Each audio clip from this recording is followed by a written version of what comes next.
umuntu uzi Imana yimenya mu mpande zose. Umenya Imana ishobora kuvura gripe, none agera ku rwego rwo gushaka ngo kugaburira abantu ibyatsi, no kuko bari basanzwe bamubona hari ibikoresho ibyo nimba ari Imana nimba ari shitani simbizi, ariko hari ibindi bitangaza asanzwe akora. Abantu barya ibyo byatsi, undi araza narishatse kuvuga kuba batoya mu mwuka nibyo byatumye ibi biba. Itorero risubire kumwimerera ibyo ariko ngewe reka ngewe mbabwira haraho n'abaveba icyo uvuga nge nanjye ndagushyigikira. Itorero nabo kumenya Imana ntazamo kubanza kumva ko ihari, kuko christianisme cyangwa ubukirisitu kugera muri Afrika mu kinyejana cya 16 siyo ntandaro yo kumenya Imana. Shuti mukunzi wa Mama Sharene Official, shuti mukunzi w'itorero, shuti mukunzi w'umusaraba, shuti mukunzi wa Yesu Kristo, shuti mukunzi wa Mafuta TV, tugwaye ikaze muri uyu mwanya. Twizere ko mugwe neza cyane aho muri hirya no hino mu mashyanga atandukanye atuye iyi si. Twizere ko mugwe neza cyane kandi mumeze neza cyane. Turabaramukije mu izina rya Yesu Kristo. Tugiye kubana namwe mu kiganiro kidasanzwe nkuko mubibona. Turi kumwe n'abakozi b'Imana batandukanye bafite ikibitsanyo cy'umwuka Imana yashyize muri bo. Tugiye gukora ikiganiro twizera ko kiraza kunyura imitima yanyu kandi kiri buze kubakura ku rwego rumwe kibashyira ku rundi. Mu minsi ya none itorero rihagaze rite, nicyo turi buze kureba. Riragana hehe, ni yihe mikoki n'imiringoti itorero rimwe riracamo, ariko Imana ishimwe ko ryubatse ku rutare. Tugiye kutangira rero ikiganiro ngiye kukibagizaho Ndisa Noel Kanijabo, ariko ndagira ngo ntangire nsaba Mama Sharene adusengere Imana muri uyu mwanya kugira ngo dutangire aturagize Imana. Turagushimye cyane mwami w'ibihe n'ibiremwa byose, tugushimiye kugira neza kwawe kwaduhaye kongera kureba izuba, tugushimiye ibyiza waduteguriye harimo n'ijambo ryawe. Turasenze ngo uduhe umusada uturutse ahera, amagambo y'ubuhanga n'ubwenge utuyobore kugira ngo ibiba byose bibe uko wabiteguye n'uko ubishaka, kandi dusengeye abadukurikiranye kugira ngo bunguke ndetse baguke, kubera ko mwami dukeneye ko ubwami bwawe bukomeza kwamamara ndetse bukaguka. Ushyigikire buri wese ari abavuga ndetse n'abumva, hanyuma icyo wifuje ko abantu bawe bamenya bakimenye mu izina rya Yesu Kristo. Amen. Amen. Imana ishimwe cyane. Tugiye kureba rero ikiganiro tugiye kuganiraho. Tugiye kureba itorero riragana hehe muri rusange, rihagaze hehe, cyane ko itorero rikorera mu bihe, mu myaka yose yagiye ibaho rikorera mu bihe, kandi ibyo bihe byose Uwiteka Imana agenda yigaragariza muri ibyo bihe. Ndagira ngo rero mbabwire ko turi kumwe iburyo bwanjye ni Pastor Jado. Tuguhaye ikaze mu kiganiro. Turanezerewe, turisanga kandi tukanabasanga. Mama Sharene nawe turi kumwe, tumuhaye ikaze. Murakoze cyane, Imana ibahe umugisha. Abakoze no kudusengera. Yego. Turi kumwe kandi ibumoso bwanjye habanza turi kumwe na Evangeliste Gedeo. Tuguhaye ikaze. Murakoze cyane, turabashimiye kandi n'abandi turabakiriye muri iki kiganiro. Amen. Pastor François nawe tuguhaye ikaze. nsuje mwebwe, nsuje n'abazakurikira ikiganiro cyose mu izina rya Yesu Kristo. Amen. Imana ishimwe cyane. Rero nibyo tugiye kuganira. Mwabumvishe n'abakozi b'Imana musanzwe mubona ku mbuga zigiye zitandukanye. Mama Sharene muramuzi ku rubuga Mama Sharene Official, ashyiraho ijambo ry'Imana, ashyiraho filme, ashyiraho ibiganiro byiza byinshi bitandukanye. Hari ibiganiro by'urubyiruko, Tegura Ejo, hari ikiganiro Kera n'Ubu, agaruka ku itorero mu myaka yashize ndetse n'ubu ngubu, n'ibindi biganiro byiza byinshi. Pastor Jado nawe muramuzi, agenda atanga umusanzu wo kuvuga ijambo ry'Imana ahantu henshi cyane. Turamutumira nk'abanyamakuru akitabira, akaza agatanga umusanzu kugira ngo abakristo bamenye, bajijuke, barusheho gusobanukirwa. Gedeo nawe nuko nguko atanga umusanzu, n'umwigisha mwiza w'ijambo ry'Imana. Ndetse na Pastor François mumuzi ku channels menshi agiye atandukanye, Yobokamana n'izindi channels zigiye zitandukanye, agenda agaruka ku ijambo ry'Imana, asesengura, bigisha ijambo ry'Imana. Abakozi b'Imana bose turi kumwe nabo ahangaha. Ndagira ngo duhere kuri Pastor Jado. Pastor Jado, iyo tuvuze itorero ni iki? Mbajije ikibazo kigari, ariko reka nshaka ko ngisubiza mu buryo bugufi kugira ngo tugende mu kintu twumva. Kadusoma amagambo y'Imana aboneka mu gitabo cya Matayo, ubutumwa bwiza uko bwanditswe na Matayo, igice ni cya 16, kugira ngo bize kumvikana gatoya duhere ku murongo wa 16. Handitse ngo Simoni Petero aramusubiza ati uri Kristo umwana w'Imana ihoraho. Yesu aramusubiza ati urahirwa Simoni wa Yona, kuko umubiri n'amaraso atari byo biguhishuriye, ahubwo ni Data wo mu ijuru. 18 niho twashakaga. Nanjye ndakubwira nti uri Petero, kandi nzubaka itorero ryanjye kuri urwo rutare, kandi amarembo y'ikuzimu ntazarishobora. Nzubaka itorero ryanjye kuri urwo rutare, kandi amarembo y'ikuzimu ntazarishobora. Amen. Ntabwo rero twari bupfe koroha kubwira itorero tudafite ako dushingiye kugira ngo turisobanure. Iyo bavuze itorero, aya magambo mwumvishe ni Kristo. Nyuma y'aho abashije kubaza abigishwa be, barabwira ariko se abana b'abantu bagira ngo ndinde.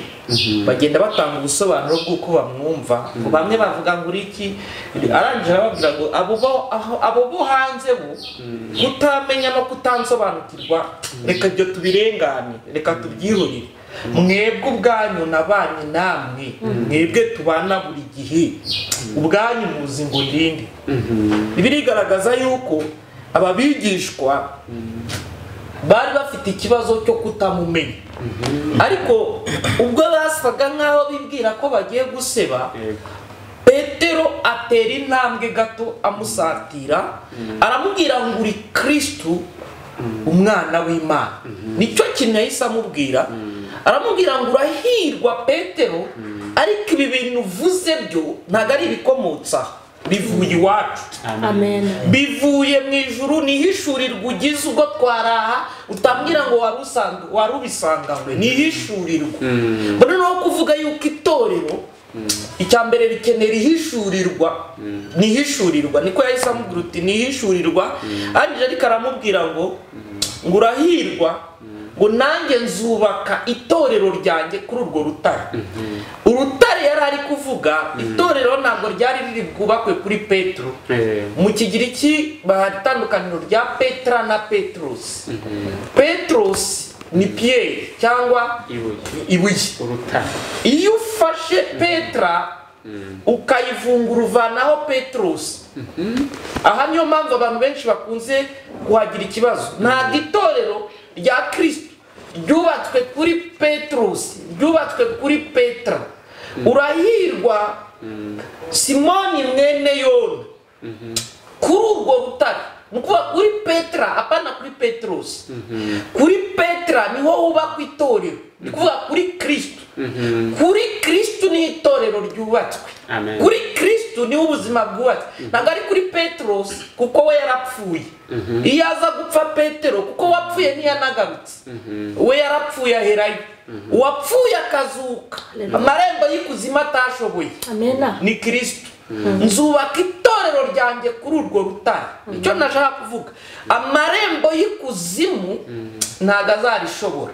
Kuko umukristo uri muri Kristo afite umusimamo udakangwa n'ibihe, udakangwa n'amarembo y'ikuzimu yazikurutse, utagendera ngo mbeze ko bimeze gutya ejo ndapfuye. Dufite umukristo uri muri Kristo, azi ko ibihe yacamo amarembo y'ikuzimu ntazamushobora. So iyo bavuze rero itorero ni iki, ntabwo ari idini. Eida nanjye ndirigo representative wa Israeli, ariko twandikaho the Holy Israel Church. Iyi church y'itorero, itorero rivuga yuko nyine iryo nshumbye n'itorero, niryo uriya shumbye n'itorero, niryo ashumbye n'itorero. Kubera yuko ariko nge mbikonsidera nk'akaba gace muri ryo. Kuko itorero nyirizina siroko church. Itorero ntabwo ari ibikuta. Itorero si riri muri RGB biriya dusaba bakaduha ibyangombwa. Itorero ni ngewe nawe. icyo kristo yaje kubaka ntabwo ari ibihome yaje gufata umukristo ngo amushyire ku rutare ari we kristo. Haleluya. Itorero rero ni ngewe ni wowe nuriye. Abo bantu bazava muri Roko church, bazava muri ya macacizi atandukanye muri bya hahandi hatandukanye, nibo bazava mu itorero nyirizina rya kristo. Ni ukuvuga ngo itorero ni ngewe nawe bishingiye ku kwakira kristo nk'umwami n'umucunguzi w'ubuzima bwacu, kuko mbere hariho umuryango yesu w'icyamuzanye n'ukubaka iryo torero kugira ngo umwizera wese atarimbuka abone uko ahabwa ubugingo buhoraho. Itorero rero mu magambo make ni nge nawe, nicyo ndumva nabisubizaho, ni nge nawe, kandi itorero ryubatswe ku rufatiro arirwo rwa kristo, apana kuri petros kuri petra. Nicyo navuga ku kigendanye n'itorero. Murakoze cyane. Murumva Pastor Jado amaze kudusobanurira icyo bita itorero, Petra na Petrus. Hanyuma Pastor François, mbere yuko ngaruka kuri Jado gatoya, hari icyo bita église visible na église invisible, itorero ritagaragara. Ndakeka hari iryo Pastor amaze kudusobanurira, ari ryo wa mubiri wa Kristo babantu yomeka kuri Petra kuri rwa rutara akabiyomekaho akabireherezaho. Itorero rigaragara n'iritagaragara, isi ritagaragara niyo madini, niryo dini. Iritagaragara n'irigaragara. Bajije ikibazo cyiza kugira ngo abantu baje gusobanukirwa. Hari Imana ibaha umugisha na Pastor Jado ibyagerageje gusobanura bya Petra na Petros bituruka ku rutare. Petros ni ijambo ry'ikigereki, ijambo ry'amanyamahanga rivuga rock cyangwa se stone, urutare nyine nk'uko yabivuze. Aravuga ngo mu by'ukuri hari verse biblique zivuga ko urwo rutare ari nde, ari Kristo. Aho bivuga ngo ibuye abubatsi banze niryo ryaje guhinduka irikomeza imfuruka, ni Kristo. Muranabyibuka umugabo witwa Mose abwira Imana ati noneho nimba nkugiriyeho umugisha ndashaka unyereka ubwiza bwawe. Noneho Imana iramubwira ati ibyo bintu uri kuvuga ntabwo bishoboka, ntiwambona direct, biragusaba ko hari ahantu ugira gute uhagarara. Abantu bumve ko kugira ngo twemerwe n'Imana nuko tuba duhagaze ku rutare urwa bundi yasobanuye. Imana ishimwe. Amen. So numva nanjye ntagiye gufasha. Nanjye bikubuza ariko. Nanjye kuvuga ngo mbona mwifata fase. Nanjye kuvuga ngo ndi kuri kamera kandi na pasiteri. Ko njya mpugura abana nanjye mwari kumugura. Ariko mpita nibuka hari undi wagiye kuri stade. Ngirizate atari kugabanya rero hari abasirimu abatareruya n'ibikote byanyu mu bitwara. So ariko nagaciyemo ntabwo ndi natayo sije. So areruya n'ibikote bya bari bamuguriye ikote ryiza. Atareruya n'ushaka n'ibikote byanyu mu bitwara. Kije itorero rimwe rijya ribuza abashumba n'abapasiteri gukoreshwa. Areruya. Oya muri ntuza uriho naba barabizi bavuga ko ubundi za Haleluya nyinshi cyane. Reka ibyo tuyireke. Okay, theology ni nziza ariko igomba kuba iherekejwe n'umwuka. Iyo idaherekejwe n'umwuka zanga ugiye muri story gusa. Ariko reka twikomera. Inyuguti kandi inyuguti zirici. Paulo yabivuzeho ngo ntabwo turabigisha b'inyuguti gusa. Reka wenda tuzabikorera ikiganiro. Ariko rero ntabwo duhinyuye theology, ni ngombwa ituma umenya byinshi. Iyo uri kuvuga ikintu uzi bikorohera kugisobanura. Noneho rero nandi kuvuga noneho wambaje itorero rigaragara, hari iryo bibita ecclesia. Ni itorero rigaragara physically, rimwe yavugaga rimwe ashumbye, iryo dushumbye ry'abana bose iryo usengera naryo riva icyo bita kiliziya. Iryo bita ikiliziya, assemblée y'abantu bari aho baterana. Na assemblée y'abantu bahuje ukwemera runaka, de même foi ou de même conviction.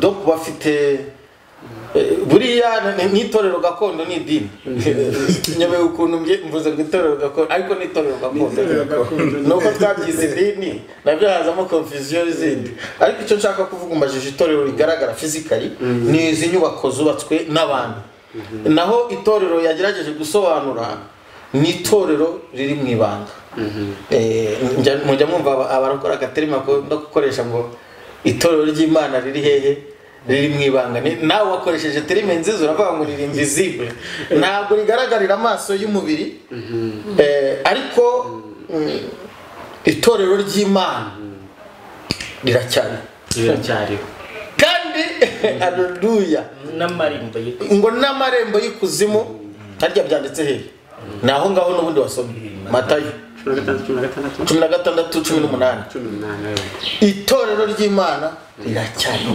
iri torero rivuga hano muri Matayo ni rya rindi ryo mu ibanga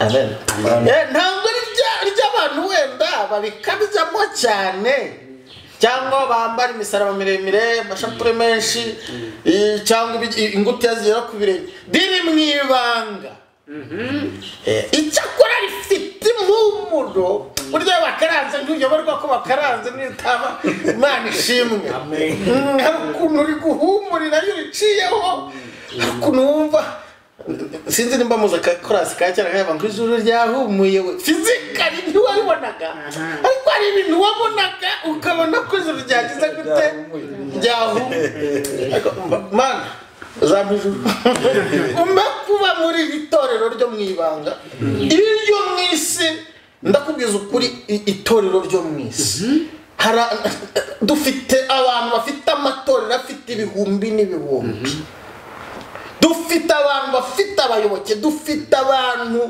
bavuga public miliyoni kabira bakurikiye ariko ryo si ryo torero kumusensaze itorero riri hehe riri mu ibanga bazi iminsi nsenga numva nanjye nshaka kuba muri iryo torero sinzi akantu nageze numva abwiriza mama Charlene nimba aravuze ngo izo ntama zongera zibare kuntu Imana izongera ikabara abantu bayo ikongera igashyiraho ikimenyetso kongera kandi n'ijambo riri Bibiliya rivuga ngo zizaca munsi y'ukuboko kumwongere ngo yongera azibare azibare reba ko nta kirura cyageze gute maze iminsi rero senga ntinyabuneka mana undinde ntaza guhindukanya kabwana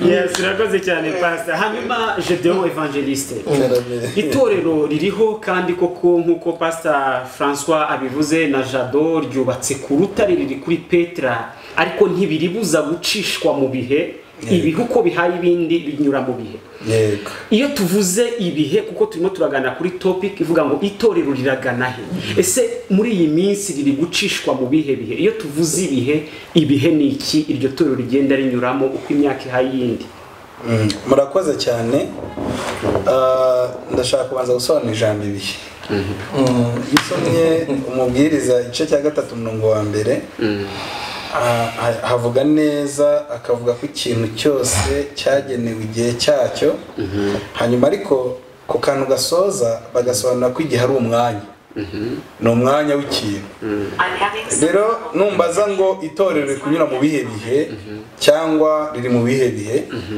ndagira ngo mbanze mvuge ibihe bitatu by'itorero kugira ngo wenda abantu baze kubyumva ibihe by'itorero kugira ngo tuze kumenya n'icyo none duhagazemo hari igihe cya mbere cy'itorero aricyo gihe cyabayeho Yesu ataraza ku isi n'abantu benshi byakunda kugenda bakibwira ko itorero cyangwa ecclesia ibibasobanura zatangira ko Yesu aje hari abantu benshi bajya bifata gutyo no kuko nimuza kubireba murasanga Yesu kuva ari umwana ahubwo yarajyaga mu rusengero hari itorero rya mbere yaho Yesu aziye iryo rifite ubuzima bwaryo ntari buze gutindamo cyane ariko kimwe mu bintu byarirangaga nuko ryahabwaga message z'Imana umwuka w'Imana yahanze ku bahanuzi cyo bita kubahangaho yakabazaho akaribo bakira message z'Imana ubwo nagace kamwe mvuze muri twinshi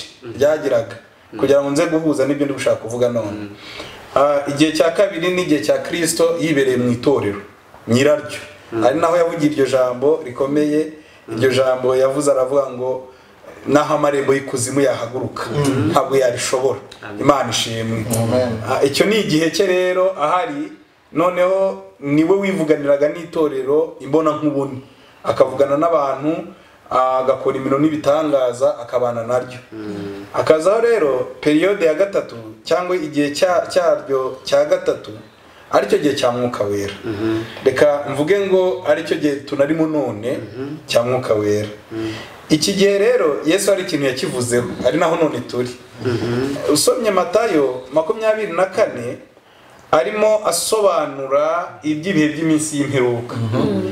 Yaravuze abivuga neza, avugamo ibintu bikomeye. Aravuga ngo muri iyo minsi tuzumvamo ibihuha by'intambara, ibishyitsi bizabaho, indwara z'ibyorezo. Agenda avuga icyo gihe. Ni igihe cya nyuma rero twavuga ngo ni umusozo w'isi. Bamwe bakita cy'imperuka, abandi bakita igihe cy'amarembera, niko bagenda bakita. Icyo rero nicyo gihe cya nyuma, uyu munsi nicyo dusohoyemo. Numva ntizinde mu magambo, ntabwo ko aricyo turimo.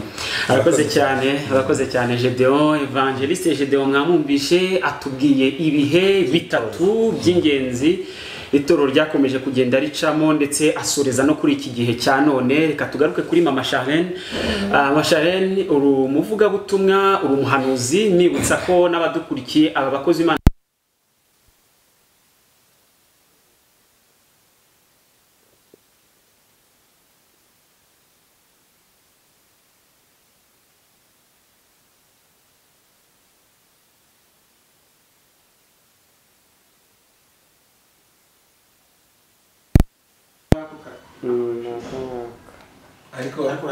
ariko ni mu kibazo ibya mbere byose byagiye cya kibazo cya hahandi ni muhumure hano ntabwo cyahari.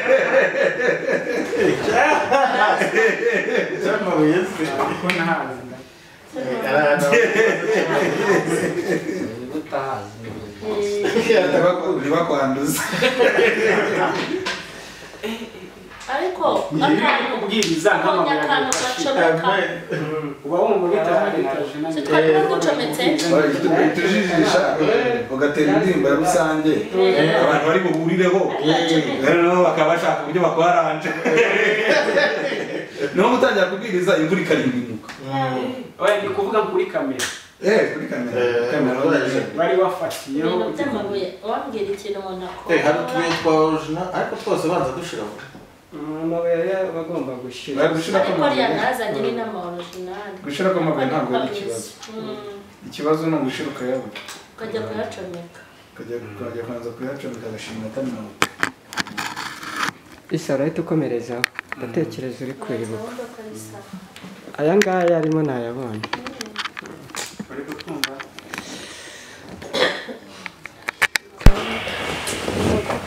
Bakunzi b'umusaraba, turacyari mu kiganiro rero, aho turimo turaganira aho itorero rigeze rihagaze. Itorero rihagaze rite muri ibi bihe bya none. Ndi kumwe na Pastor Jado, ndi kumwe na Mama Charlene, ndi kumwe na Evangeliste Gedeon, ndi kumwe kandi na Pastor François. Turimo turagenda turebera hamwe ese itorero rihagaze rite muri ibi bihe, riragana hehe. N'abanyempano kandi uretse kuba ari abavuga butumwa cyangwa se batubwiriza ubutumwa umunsi ku munsi, ndetse ni n'abahanuzi.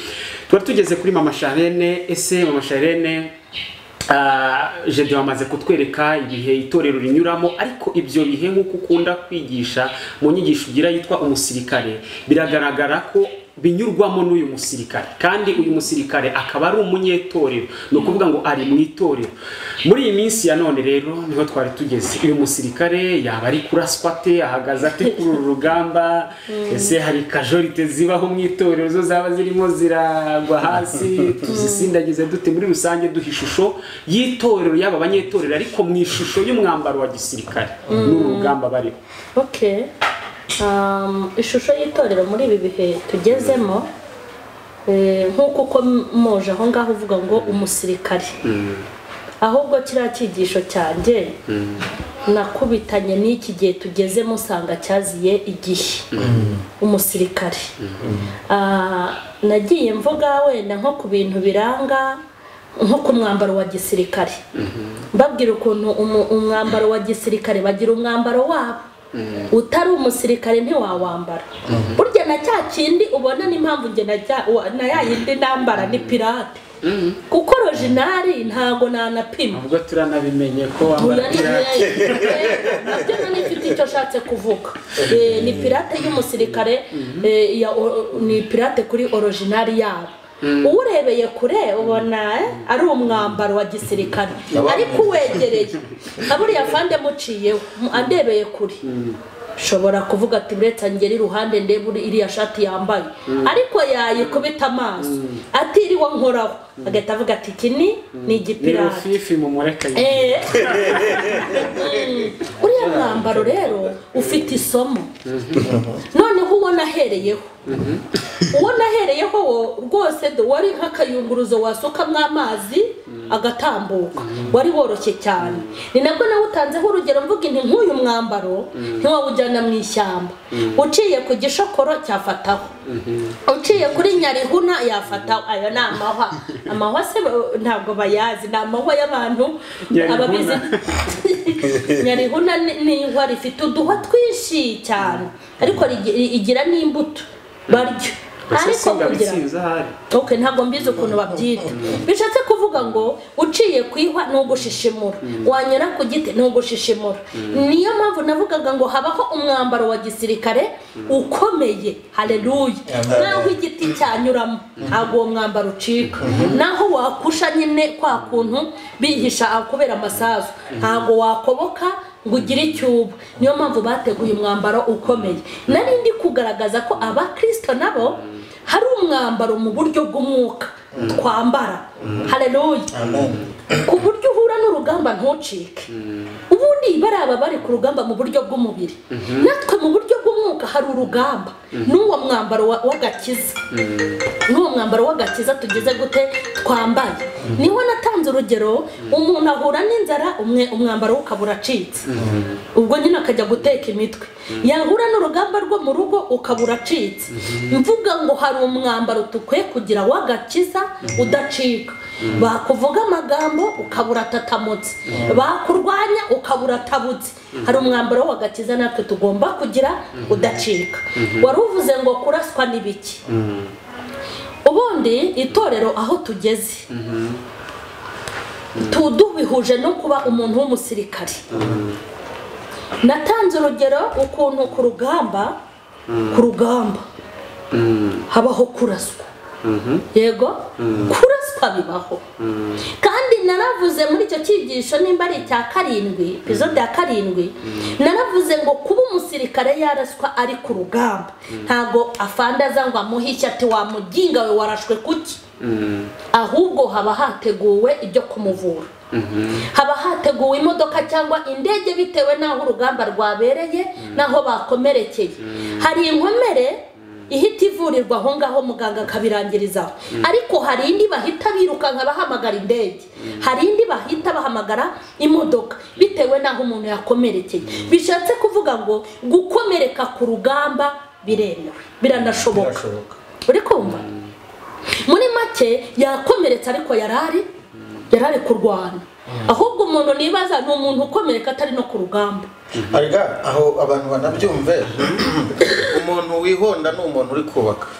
wavuga ko inyundo yaguhonze se utarageze kubaka ngeze ku muntu useka uwo nseka ngewe kuko ubundi sinjya seka abantu ariko uwo nseka nuseka uwagerageje watarigeze anagerageza wowe ntiwegeze ujya mu marushanwa ntiwegeze ujya no mu kibuga urangije utangiye gupinga ntiwegeze ujya no mu gisirikare ati n'abasirikari bafeke ngaho wowe nimba uri umuhanga ajya imbere Imana iguha umugisha aha hantu ndashaka ko abadukurikiranye bahumva umusirikare iyo yakomeretse muri make nimvuze ko byemewe yakomeretse ari kurwana yaragiye kurwanira igihugu ariko njye nibaza umuntu ukomereka atari ku rugamba uriya kwe n'ibiboko ese ko umusirikare yakomerekeye ku rugamba undi yakomerekeye mu kabari umuntu ukomerekera mu kabari aha ndashaka kuza kubisobanura mu buryo bw'umwuka umusirikare agiye ku rugamba yarwanye yaratabaye disi igihugu yaratabaye yarari mu ntambara yakomeretse Imana imuha umugisha nta cyakomeretse atabaye ariko nkibaza nk'umusirikare ukomereka atagiye ku rugamba uriya bakwiye n'ibindi biboko uyakomereka agajyayo ndabihuza n'iki turi abakozi b'Imana turimo kurasana na Satani turi mu ivugabutumwa ku manywa na nijoro turi ku rugamba duhuye n'ikibazo turakomeretse hanyuma we kutari kubwiriza urimo kureba abakomeretse urubabara urakomereka kureba abakomeretse urimo biri kugukomeretsa kandi bo bakomeretse bari ku rugamba ubundi bwose wowe gukomereka ukomerekejwe n'abakomeretse wari ukwiye no gukubitwa sasasi birashoboka ko umuntu ashobora kwikomeretsa kwikomeretsa sasa ahubwo ubanza babahaza none se umuntu koko nimba ari ku rugamba agakomereka noneho kajya no gukomeretswa nuko yakomeretse ubundi si byo bibaho ubwo ni nko gusitara ku ntumbi umusirikare yakomeretse ari ku rugamba wowe uri gukomereka iwe se buriya yabaye iki se buriya yabaye iki yakomeretse ari ku rugamba none we kugiye kumukomerekeraho kandi utagire gute utarwanya bishatse ngo nimba abakozi b'Imana nimba umusirikare akomeretse birukanka bamwomora bamuvuza ariko ntabwo bajya hejuru y'igisebe ngo bakomeze babyorogamo ibiti babyorogamo ibyuma babyoroga bamwongerera igikomere bajya kumuvuza hanyuma nsobanura ahandi ndumva bijyanye n'ibyo wambajije sobanura ahandi havuga ngo iyo umusirikare aguye ku rugamba agapfa bakoresha uko bashoboye intumbi ya mwene wabo haduye ataza kuyifata akayishinyagurira birukanka bayikuraho yego bakayirukankana ikindi burya nabonye babagendereye ibi bintu nabimenye kuko nkunda no kureba aya mafilimi kuko mba ndayareba kuko nari ifite ibyo nshaka gukuramo ikindi ntabwo baba bashaka ko hagaragara abapfuye umubare w'abapfiriye ku rugamba ngende ndeba n'Inyamerika filime z'Inyamerika z'abasirikare kuko ibi bintu nabikuyeyo ntabwo baba bashaka ko hazamenyekana umubare w'abapfuye bakagerageza kubihisha noneho nkahandeba iki gisirikare cyacu ariho wambazaga itorero umusirikare muri iki gihe turimo twebwe ahubwo ngira ngo naho wajya kumupurika bajya kumupurukura muze murebe disi baturashe kandi tukabivuga duseka uzi ko baturashe muze murebe disi na ntuza bamurashe ukabona birashimishije kandi igihugu cyapfushije kirababara none ukabona iki gisirikare cyacu harimo ubusivire bwinshi Imana idutabare yego Imana idutabare twige komora bene wacu bakomerekeye mu ntambara twari turi kumwe mu kurasa haduye kandi twige mu kurundarunda intumbi za bene wacu twizipakira amaduzeni ngo haduye akomeze kugira gute haduye akomeze kuzishinyagurira igisirikare rero cya Kristo ntabwo navuga ngo bose barashize ariko dukwiye gukanguka nk'itorero nk'umusirikare wa Kristo tukamenya icyo dukora tukamenya ko turi ku rugamba tukamenya ko umuntu arashwe tumujyana kwa muganga kandi tukamenya yuko dukwiye kurundarunda intumbi za bene wacu kugira ngo gahaduye adakomeza kutwishima hejuru ni birebire akoze cyane hanyuma ariko tukiraho reka ngira ikintu mwongera kuko mujije ikibazo kiryoshye kuko turabasirikari beza bogejwe mu maraso y'umwami wacu Yesu simbizi nimba iramikora ikurura ariko ndatekereza ikurura avuga ku basirikari ni ikintu gikomeye atanze ingero nziza ariko zijyanye n'igihe turimo iki gisirikari turimo kuko ibisirikari mu bitandukanye iki gisirikare ni gitandukanye. Ndabona bigiyemo neza. Iki gisirikare habaho ibisirikare, hakabaho ibyo byemewe, hakabaho n'ibisirikare by'inyeshyamba. Rero dukwiye kureba nimba turi mu gisirikare cya Kristo, kuko abantu bose ntimuze kubita abasirikare ba Kristo, hari n'abandi b'inyeshyamba. Hari nabo mubona bakomera. Kuko sino umuntu aheruka kumbaza ibibazo arambwira ati noneho fra ati se ati ko mbona ibintu ari danje. Ndamubwira njyewe ndi mu kiriyo kandi ari mwene data. Ndamubwira ndi mu kiriyo, ndatangazwa nawe ubasha kujya kugaragura intumbi. Uzi ko Bibiliya itubuza gukora ku ntumbi? Sinzi ikintu mvuze nimba mucyumva mu buryo bw'umwuka.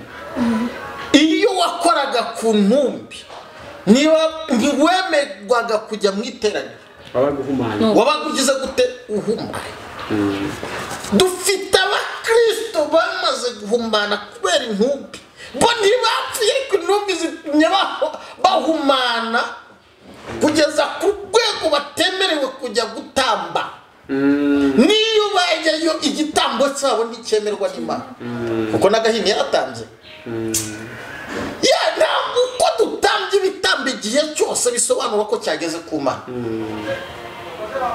Imana idufashe. So iki kintu rero navuze cyo gukomeretswa n'abakomeretse cyangwa se cyo kwanduzwa n'intumbi ni ikindi kintu. Njyewe simbizi nimba bapfuye, simbizi nimba bakomeretse, ariko icyo babaye cyose turahombye. Nimba koko turi mu gisirikare kimwe. Yego. kuko uze kugatinda reka jata gakomereze. Ese koko Pastor Jado turi mu gisirikare kimwe cyangwa harimo n'inyeshyamba? Haleluya. So ikintu cyose umuntu yabashije gukora, njya kureba uko yagikoze, uburyo yari ari kugikoramo, nkareba umusaruro cyari kidufitiye. Njye naho nicyo nitaho. So abantu benshi hari igihe bakunze kugira challenge igendanye no kuvuga ngo ngenda banza nkaranga mbese hari icyo cyatubyariye, kuko mu nzu y'inyumba ntabwo habamo ibikoresho byiza habuze, hamwe n'iby'ibumba n'iby'isoni, ariko nabyo bikora. Uyu munsi nta safuriya ishyirwa ku meza, ariko ifite umumaro. So rero ahanini ngewe ari igihe abantu dukunze no kugira challenges zitandukanye ngo mbese iki kintu kiraba icy'Imana cyangwa kiraba ikiki. Biracyagoye umukristo gutandukanya muri iyi generation, gutandukanya iby'Imana n'ibitari ibyayo. Ariko ngi ikintu cyose kije kubaka mu bwami bw'Imana, nicyo nsigaye ndwanirira, nicyo nsigaye ndebaho. Pastor ukiri naho abantu bacyumve verse biblique bivuga naho Paulo yavuze ngo yakamamazwa mu kuri cyangwa mu biriga icyangombwa nuko Kristo upfa kuba icyo kintu cyari gifitiye ubwami bw'Imana akamaka. Icyangombwa nuko Kristo agira gute? Avugwa, yamamazwa.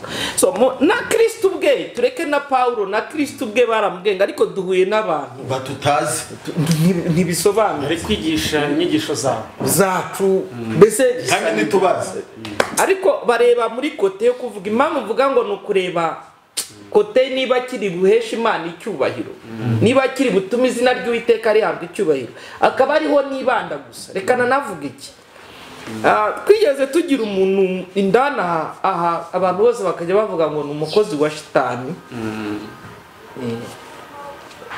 ngo uzarebe n'ibintu akora. Icyatumye ntabasha kubashyigikira nuko bumvaga ko ibyo bintu ubwo byakozwe bikomeye ari ibya shitani, kandi ngewe mayindi yanjye iyo ikintu kije ari indengakamere ngomba kugishakira mu Mana kuruta kuri shitani, kubera yuko nge nimenyereza ko ibintu birenza kamere muntu ari iby'Imana. Nge ntabwo nijya nishyiramo ngo ibyarenze kamere muntu ni ibya shitani, kuko nge sinshinzwe gutanga publicity ya shitani. nshinzwe iyo mu mana rero iyo ikintu kije nkagisanga hari igihe Bibiliya gusa yaransobanuye irambwira ngo tuzababwirwa n'imbuto bere kuko nanjye kukubaza ntituzatandukanya gute ibitangaza bya Mose n'ibitangaza by'abapfumu ba Farawo. icyo twemeranye yuko dabora yuko bose bakoze inzoka nzima zari nzima itandukaniro nuko ya Mose yabashije kuzimira niyo mpamvu navuze ngo uwayikubise amaso inzoka ya Mose n'inzoka y'abakonikoni itaragira ikikora zose zari zo niyo mpamvu ari icy'ingenzi ko tugomba kubanza kumenya suruse ya cya kintu muri suruse ya cya kintu yo ntarakimenya ikintu cy'indengakamere cyose mba nzi yuko Imana igomba kukiba inyuma kandi ibintu ubu biracyari mu kajagari haracyarimo akavuyo k'iby'Imana n'ibitari iby'Imana biracyameze gutyo ariko akaruta kandi karakamira nkizi nk'iyame nkizi nk'itegeko niko ya Mose yamize za zindi nubwo mubona abakozi ba shitani bakibaho bagifite ibyo bakora bakigira gute bigasa nkaho bikikuye abantu kubera ari ya minsi ya nyuma ariko urufatiro rw'Uwiteka rwanditsweho kandi ntabwo Imana ibi bintu abantu bagerageze no kubyumva bibujije abantu benshi kubona gukora kw'Imana kuko ikintu cyose kimugenda kitangwaho publicity ya Satani noneho bibujije umwuka w'Imana gukora kubera yuko abantu bamaze kwemera ko shitani ari we ibintu amaze gukubaka bimaze gutuma n'abantu ni bimwe data yari kuvuga bimaze gutuma n'abantu basigaye bagiye kuzayoboka shitani kuko ari we ushoboye kuko Imana yabo ntibakibara n'inyembaraga akantu gato nibaza ese kuko umukozi w'Imana w'ukuri kuko uracyari aha ashobora bya bindi kuko ndagihuza n'icyo yavuze nta kabazo nanjye umuntu yambajije ashobora kugaragarwaho n'intege nke cyangwa no kurasa kuko aho muhavuga ukavuga uti ni imbuto none se umuntu waguye yari umukozi w'Imana mu gihe umusanze ku rugamba yaguye ubwo tuzamufata dute azaba yabaye mu gihande cya Satani cy'ababisha yaguye ku ruhande rumwe ariko ari no gukoreshwa n'Imana ku rundi ruhande hari ikintu yigeze asubiza daboro birakwiye kubanza ko wari ubizi yuko yari mwene wanyu yego urumva ko yari ari mu banyu yari asanzwe ari mu banyu ntiyari asanzwe ari mu babisha ibyo rero birakwiye igihe niyo mpamvu navuze ngo igihe ikintu nakizi ngomba kugitekerereza mu Mana nge kuruta shitani ibyo mbabwiye niko nibyo ariko iyo ndi kureba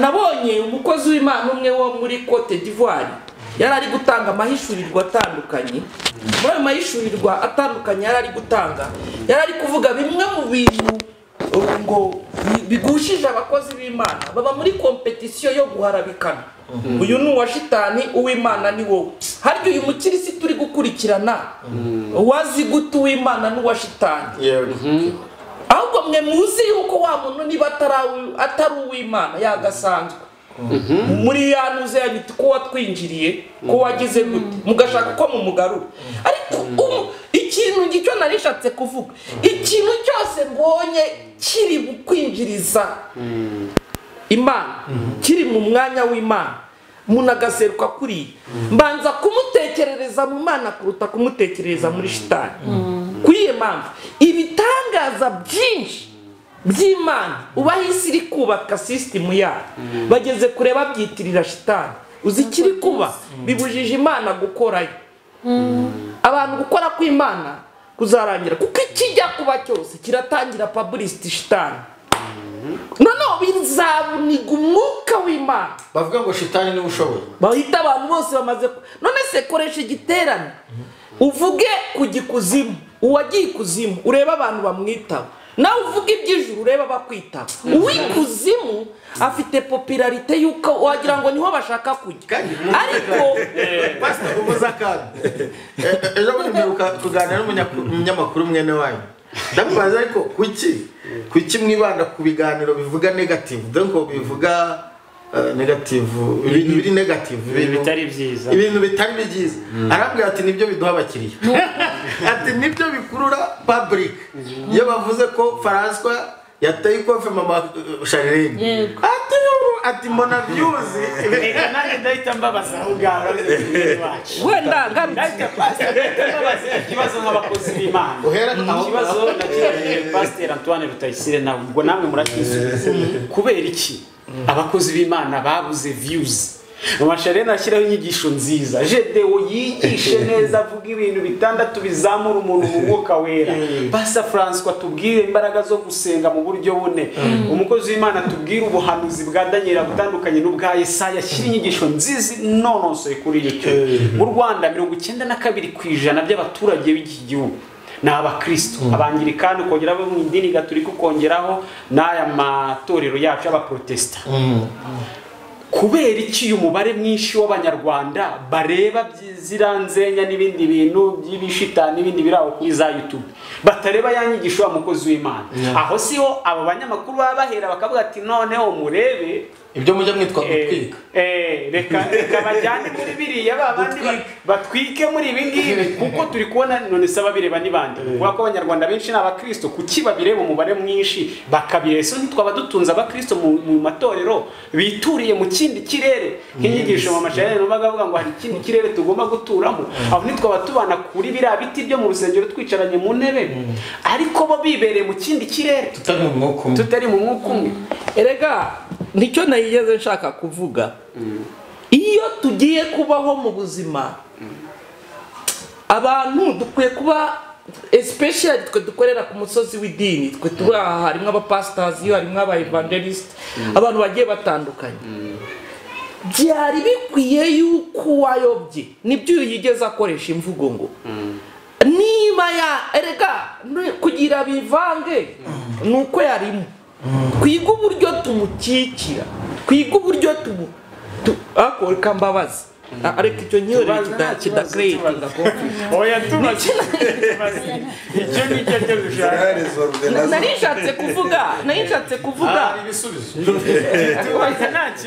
narishatse kuvuga ngo kuri uyu musozi wa nakita w'igikirisitu cyangwa w'ikirokore, haba ibyaha bikomeye kuruta ibindi. Ukwiye kumenya ngo ni bya bindi bavuga wenda ngo umudugudu wubatswe ku mpinga y'umusozi ntubasha kwihisha. Niki narindi kuvuga aha? Aho ngaho kihari ntabwo bishobora kuba bihari se nk'iby'ahandi bihari, ariko hari kuri umusozi w'ikirokore akabaho kubitwikira, aribyo twakita nk'ikirokore. Ahubwo meze nk'abandi ahubwo ndiho ku mudugudu uri ku mpinga y'umusozi kwihisha byaranze. Ahubwo mwisi ho ntibigaragara. Mwisi niho wibwira ko reka madumura wibwira ko mu barokore hakorerwa ibyaha bikorerwa mwisi, kuko ejo bundi nabonye ko aho se mwisi hakorerwa ibyaha biruta ibikorerwa mu barokore. Reka ahubwo icyo dore ishusho ejo bundi ahubwo byakozwe n'abatakagombye kubikora. Ibiganiro ndeba komantere ngo mu barokore noneho ngo kabaye ngo niho ibyaha bisigaye byibera. Oya, dore ikibiteye ahubwo niba bisanzwe bihari noneho hagira ikimenyekana bikaba. Oya, byakozwe n'abatakagombye kubikora. Byari bikwiye aba batakagombye kubikora kuba babitinyutse bakabikora. Niho habaye sakirireko, cyangwa bari basanzwe babikora wenda ariko babihisha. Dore ishusho itorero ni nk'amata. Uriya rero iyo isazi iguye mu mata, iyo ibimwe ariko bakayabogora yose, ariko iguye mu bivuzo, ariko muri ya yandabiri, ariko yari kuyakoresha yombi. Reka nyakoresha yombi kuko ese isazi ntiyagwamo bakayitokora bakayama amata. Voilà, icyo nacyo ni ikindi, ariko iyo ngiyo iragaragara vuba kuruta yaba yaguye mu bivuzo. Iguye mu bivuzo Yuko mubivuze zajya kugaragara zabaye. nibyo umwenda w'umweru akanda gakeya kagiye umwenda w'umweru uburyo wanduye bitandukanye n'uburyo umwenda n'ubundi umukara cyangwa se ubundi reka nkubwire ubu wowe ntureba ukuntu wambaye hageze akantu kakwanduza babona abantu ari sekirirwa ati reba kiriya gikushi kiri ku ikote ariko umuntu wikorera imifuka y'amakara nta n'umuntu uri bumutindeho ngo aranduye ngiki gishushanyo ni ukuvuga ngo aha nicyo ndashaka kuvuga ni kimwe byakozwe n'ubundi n'abatakagombye kuba babikora niyo mpamvu yari ariko rikoresha context biri kuvuga ngo ntabwo dukwiye kuba uyu muntu watinyutse gukora ibyo atakagombye kuba akora ntakwiye gushyirwa hanze kuwiye mpamvu reka nsubize cya kindi wigeze uvuga ngo none se twebwe abanyamakuru twabonye yuko ibiri negative ari byo byabashije kuba biri kugabura cyangwa byatanze views nicyo rero abantu bakwiye kumva yuko nikoresheje imvugo abantu bamaze gushyigikira Bibiliya yaravuze itorero ryabaye rito mu mwuka itorero rigomba kongera gusubira mu mwimerere w'umwuka umwuka nyamwuka umwuka w'Imana muzasome neza Bibiliya nta hantu na hamwe itorero ryatubanjirije ryari rizi yuko akaruta kandi kakamira Eliya yarasekuzaga akavuga ngo Ababayali sinitaye ko mungana muzi ariko tuvana abantu mu rungabangabo itorero ryabaye rito mu mwuka aho eglise reka nguhe urugero ibi namwe mwarabibonye aho eglise ishobora kuba irimo ukajya kubona umuhanuzi arujujwe ngo abonye umurozi ugata umutwe kuko ubonye umurozi abantu bakaba bazengerezwa ngo babonye umurozi ngo umurozi noneho hari n'ibyo ho nayigeze nsengera narababaye ariko nyine ndahava kuko sinari nasanze ninjya kugira ibyo ngira ndi busenyure niki cyo nahabonye ngo yari ari kubazimya sinzi ngo ngarahari ngabazimya umurozi se wenda mwebwe ngo ngazimye Imana ubushobozi bahaye abantu bageze uyu murozi reka mbyemere ko ahari kandi n'Imana iramukweretse ariko uzi kumbwira ngo umurozi yakubashije yakuzimije kandi ukorera Imana none se umukirisitu uri aho ngaho wumvishe ko umurozi yazimije umunyempano kugira ngo mufunctione bikaba ngombwa ko tumuterura ngo tumubangate harya ye uyu mukirisitu ubona ibya mu gipfumu ibyo kwa shitani byabanesheje kugira mufunctione nuko asohotse wari gukoresha ibitekerezo uti gifite imbaraga ni iki nibuke igihe umuntu ni Paulo yagize challenges ari kuvuga imbere y'umutware bari Yesu amurusha umunwa uzi icyo yamubwiye ngo mbonye uzayobya benshi kuva nonaha usohoke uri debil immediate niki cyafashije uyu muntu yahise abona ko hari imbaraga araho itorero birakwiye yuko ikinyembaraga tumenya yuko ishobora byose ariyo dufite ntago ari abakozi ba shitani ntago ari imyuka y'abarozi ntago ari icyo ahubwo akaruta kandi kakamire tugaragaza imbaraga zimira za zindi niko batubanjirije nta munsi n'umwe itorero ryigeze ribaho hatari ubutware bwa shitani n'ubw'Imana hariho publicity reka n'ubu ngubu Bibiliya nusoma Zaburi 103:3 itubabarira ibyaha byacu ni nayo idukiza indwara zacu zose nusoma aho ngaho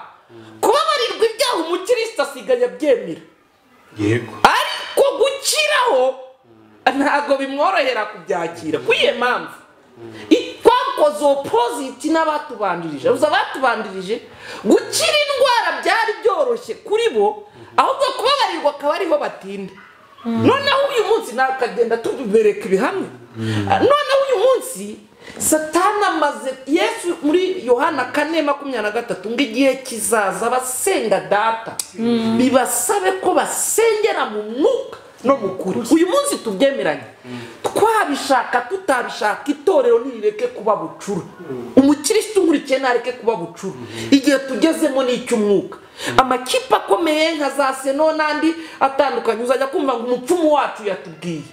Kuko igihe tugezemo aba grand professeur, abayobozi benshi bafite ikintu na filime ubu dufunguye televiziyo hari kugira ngo filime ibinyembaraga berekana ko hari empowerment, hari ikintu cyongereye imbaraga.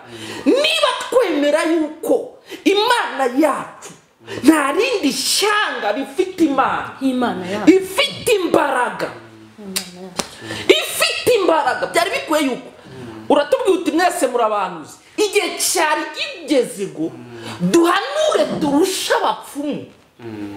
Umuntu wabashije kuyobora isi y'umwuka y'i Babuloni ninde? Ni Daniel. Ntabwo bamubwiye ngo yobora abapantekote, yari uyoboye abarozi, abapfumu, abashitsi n'abakonikoni, kuko umwuka we udominating indi myuka iraho.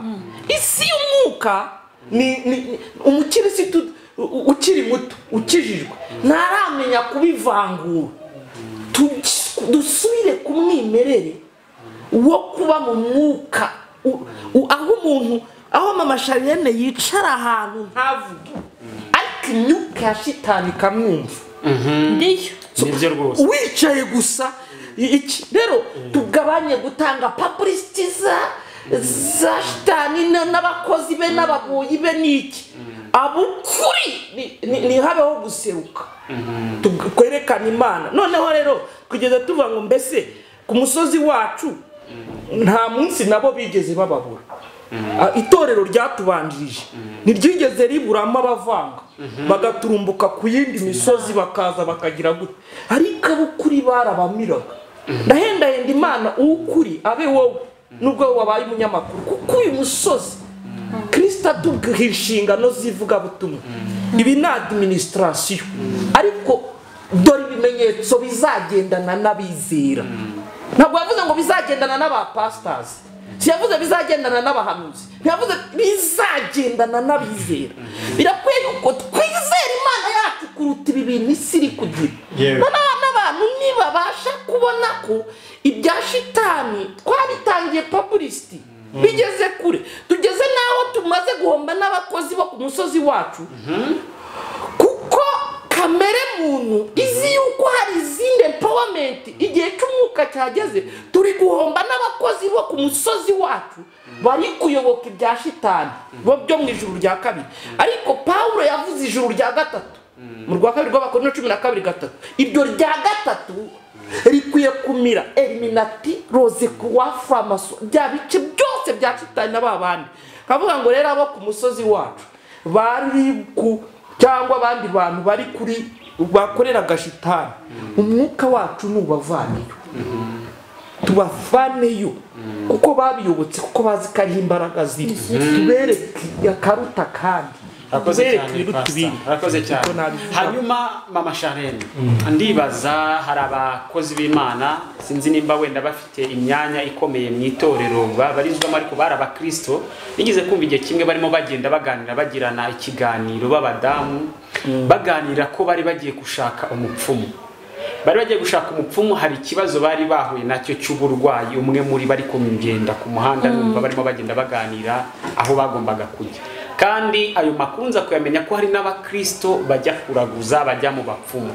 Ese igihe nticyari kigeze nk'uko Pastor Jado yaramaze kubivuga, noneho itorero ryerekane imbaraga zaryo, ryigaragaze mu mbaraga nk'uko Paulo yabivuze mu Bakorinto ba mbere 20:20, akavuga ngo kuko ubwami bw'Imana atari ubw'amagambo ahubwo ari ubw'imbaraga. None igihe nticyari kigeze kugira ngo izi mbaraga mu bana b'Imana zitangire kugaragara, tubone ko imbaraga z'Imana ziri hejuru y'imbaraga za Satani, noneho abantu babirebe.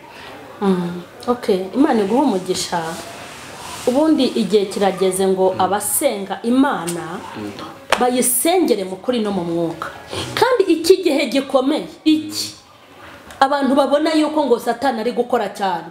Ni nacyo gihe imbaraga z'Imana zigomba kugaragarira ku wasenze.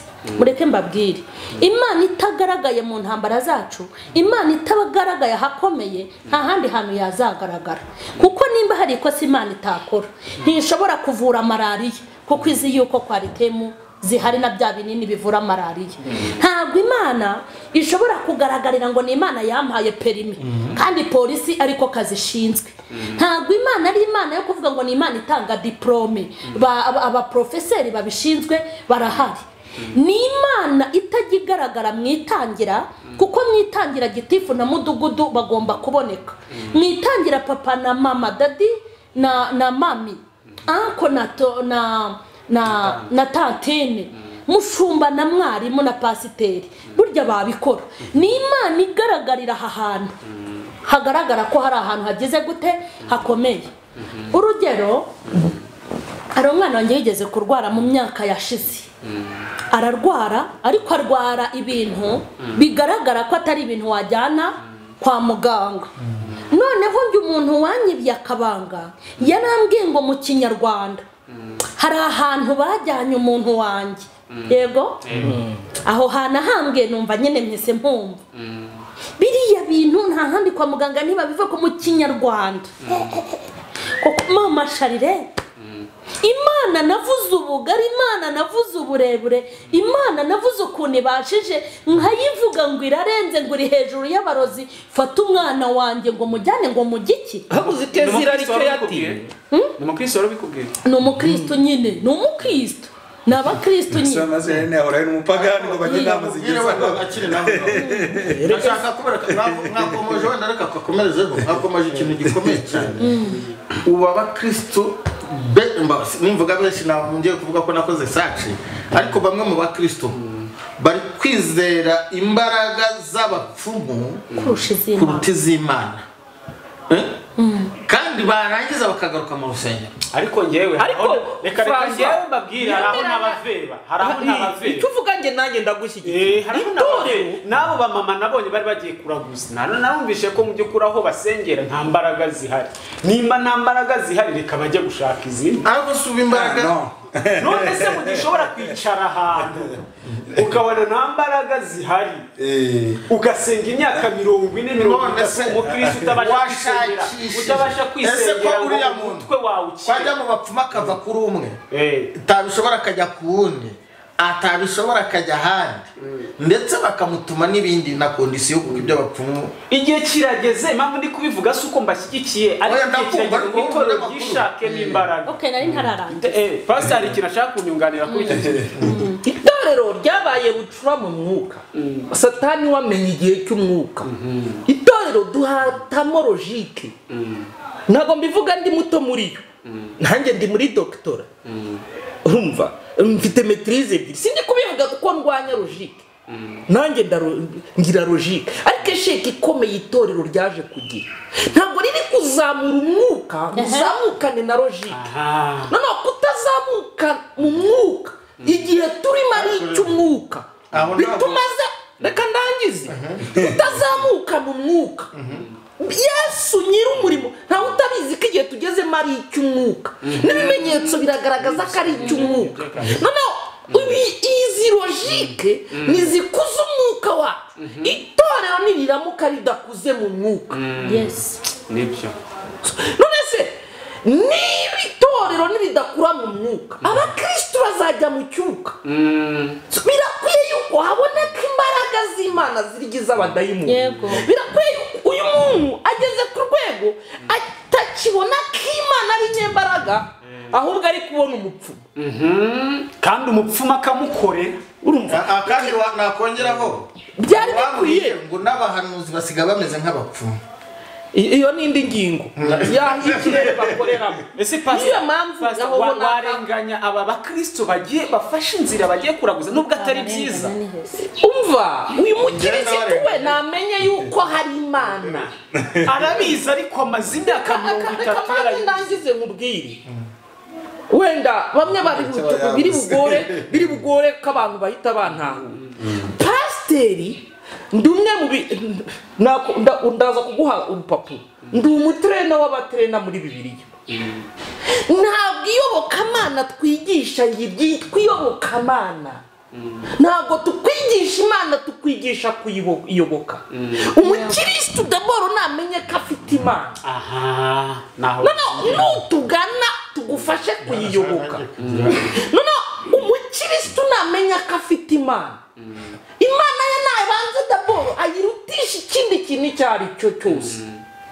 Impamvu iyo amaze kuta Imana, namenye ko ibyo agiye mayitaye. Namenye ko ibyo agiye magira gute. Ariko niki umva mu mashirire ni kuntu yahise avuga. Ni nka Ezira. Ngo natinye nibaza Imana yanjye nzi. Nuko yarayizi. Ngo ayibaza yagiye aho hantu bari kumurangira. Arayizi. Arayizi Imana. Hari icyo bita kumenya Imana. Hari ukumenya mu buryo bwa Edo na Guinesco. Mu Kigiriki bavuga kumenya gutanga. Edo ni amakuru. Guinesco ni uguhura. Nongere muhure n'Imana yanyu bwite. Imana yawe yakwiremeye ikakuvana. Yindi yakwiruvanye hahandi umupfuma adahari ushaka. Noneho nurangiza iyo Mana numara kuyimenya. Turacyari mu kiganiro turimo turagenda turebera hamwe aho itorero rihagaze muri iyi minsi. Twari tugeze no ko itorero rigomba gukorera mu mbaraga igihe kigeze kugira ngo itorero rikorere mu mbaraga z'umwuka. Aho Paulo yabwiye abakorino rwandiko rwa mbere igice cya 4:20 aravuga ngo kuko ubwami bw'Imana atari ubw'amagambo ahubwo ari ubw'imbaraga. Daniel aravuga ngo mu gitabo cya Daniel avuga ngo ariko abantu bazi Imana yabo abo ngabo bazakomera ngo kandi nibamara gukomera bazakora iby'ubutwari. Imana rero abadukurikiye bagire ngo wenda turi gushyigikira abo bapfumu uko nari maze kwivuga. Imana iri hejuru ya byose, Imana irakomeye. None ndakeka pastor ugikomeza gatoya Masharene nawe aracyakomeza. Aba bantu bashobora gufata inzira bagashogoshera bakajya mu bapfumu, suko badashobora kuba bataramenye Imana yabo neza. Nkuko muri Daniel yabivuga ngo abazi Imana yabo bazakomera. Wenda nayo mpamvu Mama Sharene yagezweho nizo nkuru akanga kujyayo kuko we yarazi Imana, yahuye nayo, yiboneye ikiza ishobora byose, yavuze yamamaje. Kimwe uko ari nabandi batumishi bagana bayoboka cyangwa se nabandi bakaba bagenda kugura imiti. Bakajya bajya kugura imiti n'abagura imiti yindi n'ibindi bintu bitandukanye n'ibindi topic twazagaruka y'igikundiro n'ibindi bintu. Suko wenda ashobora kuba yarahishuriwe akamenya Imana ye. Abangaba bashogoshera bakagenda ntibashobora ko barigishijwe Imana nabi. Ndacyavuga ibi. Kumenya Imana hazamo kubanza kumva ka ihari. Kuko Christianisme cyangwa ubukirisitu kugera muri Afrika mu kinyejana cya 16 siyo ntandaro yo kumenya Imana. Umuririmbyi yararirimbye ngo hari ibyo unkorera narasenga, narakumenya, narakwiyegurira. Kuko nibitangaza Imana ikora bishobora gutuma wiyegurira Imana cyangwa ntuyiyegurire. Kuko abo yakoreye ibitangaza bose siko bayiyeguriye. Kandi nabo yakoreye byinshi abayiyobotse ntabwo abo yakoreye byinshi biruta iby'abandi. Ibyo byasaba ngo dutange ingero kubisirahe. Ariko icyo nari nshatse kuvuga kumenya Imana umukristo mu ntango yawe banza umenye ko Imana ishobora byose. Nurangiza ibindi byose nibyo François yigeze ashaka kuvuga ngo mbese yaba yarashakiye hose. Nkunda bankunda kandi abanshakana umwete bazambona. Numenya ko ishobora byose urayirutisha umupfumu. Numenya ko ishobora byose urayirutisha iki? So niyo mpamvu nutinda kumenya iki hari ibintu uri bugemo bisa nkayo. Abo bajyayo nta makuru bafite. Nta makuru bafite y'Imana kandi ni mu gihe itorero risa nkaho twabaye bato mu mwuka. Abantu bananyumve neza. Ntabwo kugaragara kw'Imana Bibiliya itwereka ko yakugeneye abapastors. Ni kugaragaza ko yakugeneye abahanuzi. Ahubwo wowe menya ko ihari. Twebwe niducika intege uyitwereke. So kwiye mpamvu abafilozofe babiri bigeze barara filozofi iravuga si Dieu existe Rome n'existe pas. Benshi bari muri logique igeze kurivuga ko kubaho kw'Imana kudahari. Nujya gusoma bya Homo Deus ibitabo biri kwandikwa bitandukanye ni ibivuga ko imana idahari. Hakeneye abayerekana, ntabwo ndi kuvuga ngo hakenewe abapasiteri. barayerekana bate? Ntabwo havuga ngo hakenewe abahanuzi, ntabwo ngo hakenewe abaposo, hakenewe abantu bizera imana bakayigaragaza. Bakayigaragaza Kandi bate? hirya ni imirimo yayo. Bibiliya yavuze iki? Batazizezwa n'ijambo, bazizezwa n'imirimo. Hari ibitangaza abakonikoni babashije gukora kwa Farawo, ariko hari aho byageze ku gitangaza bitatu bya mbere barabikoze nk'uko Mose bari kubikora. Ahandi barangiye ngumva tukubwire Farawo ngibi byo ibi tubonye byo ni urutoki rw'Imana. Amen. Turacyafite kompetisiyo y'uruvange, ariko abazi imana yabo igihe kirageze ngo bavane abantu burunga bangabo. Kandi ibitangaza by'Imana biri live. Erega isi tegerezanyije amatsiko, niko birivuga, kugaragazwa kw'abana b'Imana. Hari imbaraga z'Imana zigiye kugomba kuza, ariko bifite ubwoba. Ikibibujije gukora kw'Imana, tugeze kure twemera yuko ari shitani ukora, bibujije Imana gukora, bibujije Imana kigaragara. Nsoreza ahangaha utari wasoza nihe impamvu hari n'igihe isi bivuga none se umuntu nimba akora igitangaza wajya kumureba bimwe kare wavuze ugasanga nta tandukaniro ibyo usabwa ujya ku mupfumu nibyo n'uwo ugukorera igitangaza gusaba, cyangwa se ubuzima bayemo, ndavuga characters, personalities, behaviors, imyifato, aragambanirana mu kazi, arakubita, barica n'abapastors. Sometimes ibyo bizo ndashaka kugira ngo iyo gusoza atagakomojeho, nubwo nanjye mfite uko nabivugaho, ariko reka numva uko abandi babivugaho. Ibyo si ikibazo. ari kwibaza ati ese ibyo bintu si ikibazo byo byabo bapasiteri wenda abo bakozi b'Imana bagaragaza za mbaraga, ariko nanone bakirebera mu ndorerwamo y'ibyanditse bagasanga hari bibarega. Nanone nanjye ndongeraho, ntibyaba ari wa musirikare Mama Sharene yatubwiye wenda usanze ari mu bukomere ariko yifitemo imbaraga z'Imana? Ako kuki muri kwirengagiza icyateye uyu muntu kuba muri bino bintu bya shitani? Nge niwe natinze, ntaramenya ikintu bita imbaraga ziziruta. Izazi n'izazi, kandi isi y'umwuka biri kuri bondari. Isi y'umwuka nubwo mbonye umwanya wo kubisobanura, kuko niyo tugiye kubivuga biteza confusion kuri mind, kuko isi y'umwuka abantu bayigize babaybayemo babucura, babaye inkone mu mwuka, gukura bikanga. Ariko n'ikishaka kuvuga, aba bakozi b'Imana bacu ibi bintu barenze bakajya gushakisha ibyo ngo igikundiro na feva na buri kimwe bagashakiraho. Bayobewe ibiroro jino, bafata ibipirate. Satani yise amakuru bakurasa no batayabura umuntu barangira ahantu hari ibintu bya original batayabura.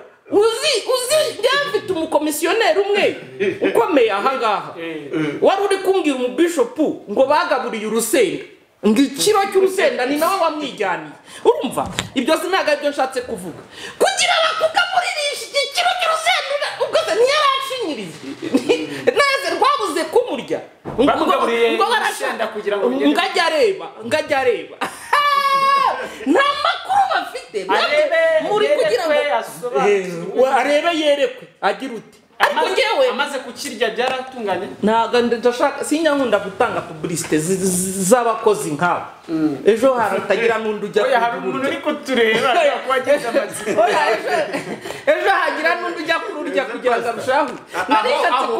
Nta makuru bafite aho iyo wakoraga ibitangaza mwaramubonye, reka kuvuga izina rye kuko abanyamakuru bakunda gukoresha bashaka gutwika. None agera ku rwego rwo gushaka ngo kugaburira abantu ibyatsi, no kuko bari basanzwe bamubona hari ibikoresho ibyo nimba ari Imana nimba ari shitani simbizi, ariko hari ibindi bitangaza asanzwe akora. Abantu barya ibyo byatsi, undi araza abanywesha kiyoda uramuti n'uburozi uriya mutima donc wica udusimba. wica udusimba arababwira ngo bawunywe barakira korona kandi basanzwe bamuzi nk'umupasitazi kandi ukora urumva isi yo ibyo bintu nibyumva itazahungabana. reka nsubize wenda gatoya ubundi imana iyo ishaka kudufata ku ngufu ngo igufate ku gahato ntibyari kuyinanira kuki yakurekanye ubwenge bwawe ukundisha imana uwiteka ubwenge bwawe iyo bavuze umuntu ibice bitatu bimugize habamo igice cya gatatu cya kabiri cyitwa ubugingo kibamo intekerezo kikabamo amarangamutima n'ingamba byari bikwiye yuko umenya ko imana itafata ku gahato harya mbere yuko akunywesha ngo iyo tiyoda ngo igiye kugukiza korona aho ngaha navuze ngo ikigeragezo tugifite kiracyari kimwe n'isi y'umwuka y'abantu bari bato kuko isi y'ibigaragara iyoborwa n'isi y'ibitagaragara isi y'ibitagaragara niyo guverineri ibi mvuga biri biburike abaheburayo 11:3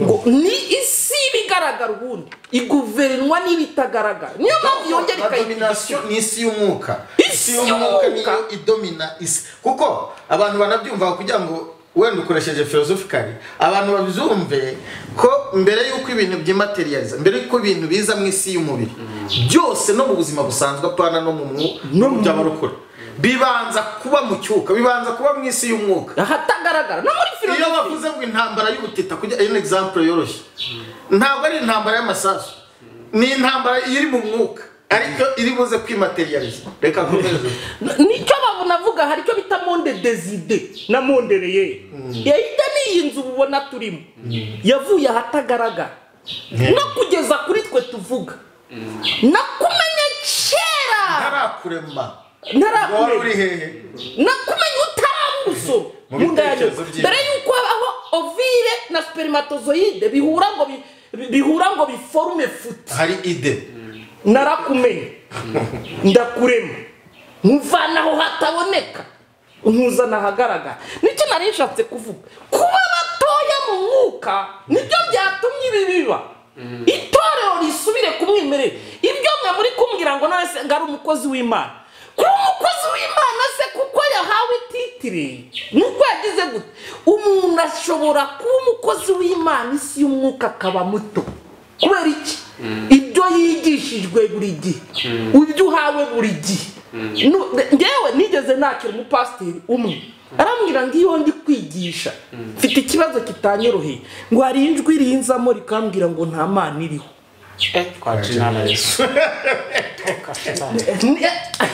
namusabye kujya tuvugana buri gitondo afite itorero ni mukuru uzi ikibazo kiraho nireverandi byimvuze pastor ikibazo kiraha impamvu nabajije ibibazo ndagira ngo nibura haboneka akanyenyezi k'umucyo kuko ikibazo gihari titre ziri gukanga abantu cyane zikaba zanabashitura kumva ko ari evangelist uvuze ko ari ubwirije ntibabiha agaciro titre apostle bigatuma n'abantu bari kwirwanira ngo babyitwe umukristo byumvishe akumva ko apostle kuba avuze ikintu nta kindi kiburenge kuko apotre yagize intumwa yavuze ndabona mama Sharene afite hanyuma mama Sharene twakomeje kugenda reka mubaze mama Sharene ntabwo mbaza ahubwo ndabanza asubize ndabanza nkubaze urakomereza hahandi aho ntitwaba tugeze ariko gifatanye n'ibyo nta kibazo ntitwaba tugeze mu gihe cyo gukora kw'abantu no mu gihe cyo gukora kw'Imana. Okay, nta gihe Imana idakora kandi nta n'igihe abantu badakora kuko ibihe by'abantu Imana ibikoreramo kandi burya n'abantu ari igihe baba bashaka gukora mu gihe cy'Imana. Bibiliya iravuga ngo ibyabaye nibyo bizongera kuba. Ibyo Pastor Jado yavuze ni ukuri kuzuye. Kumbwira ngo impamvu ngo bagize intege nke ngo bagiye gute abazi Imana yabo nubwo mwarivuze ndarisubiramo kuko ryari rinyuzuye. Abazi Imana yabo ni Imana yabo wese agira yasenga ni nk'ibyo byose ubundi ko tuba turi kumwamenya buri wese asenga iyi ko hari igihe mwicarana kuri kamera muri abantu bangaho ugasanga buri wese afitiye ariko ngo abazi Imana yabo bazakomera kandi nibamara bo gukomera bazakora iby'ubutwari bo ntibazajya mu bapfumu bazakora iby'ubutwari bakomeze baba bakirisitu nicyo rero nari nakubwiye ngo ngize ikibazo cy'uwo mwana arwaye natangajwe n'ukuntu abakirisitu abakozi b'Imana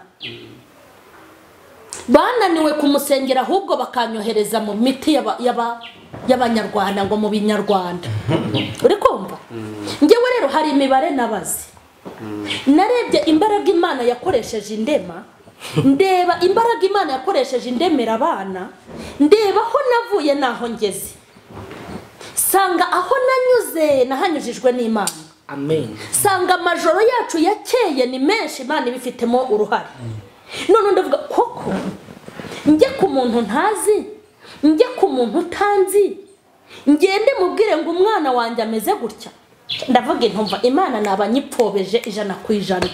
Ikintu nakoze nuko nashyize ivi hasi mpamagara Imana amina mpamagara Imana kandi Imana yanjye nagize gute nayibonye abantu rero ibi byose muvuga ngo abantu bayoba kubera abandi ngo ntibakomera kubera abandi ikosa abantu bakora baje mu rusengero ntibaza gushaka Imana baza gushaka ibindi umuntu arareba umuvuga butumwa akamubonamo Imana ntabone Imana umuntu yabona umuhanuzi agahita amubonamo ko ari we ugiye mu cyimbo cy'Imana umuntu yabona bishop ntahite Imana iduhamagarira inshingano zitandukanye z'umurimo ntago yaduhamagaye ngo tuyisimbure yego ni nayo mpamvu abantu bazatwubakaho bazahirima uri kumva twe turi abantu bapfa turi abantu bafungwa umuntu ashaka gufungwa yakubwirizaga ntongere kumubona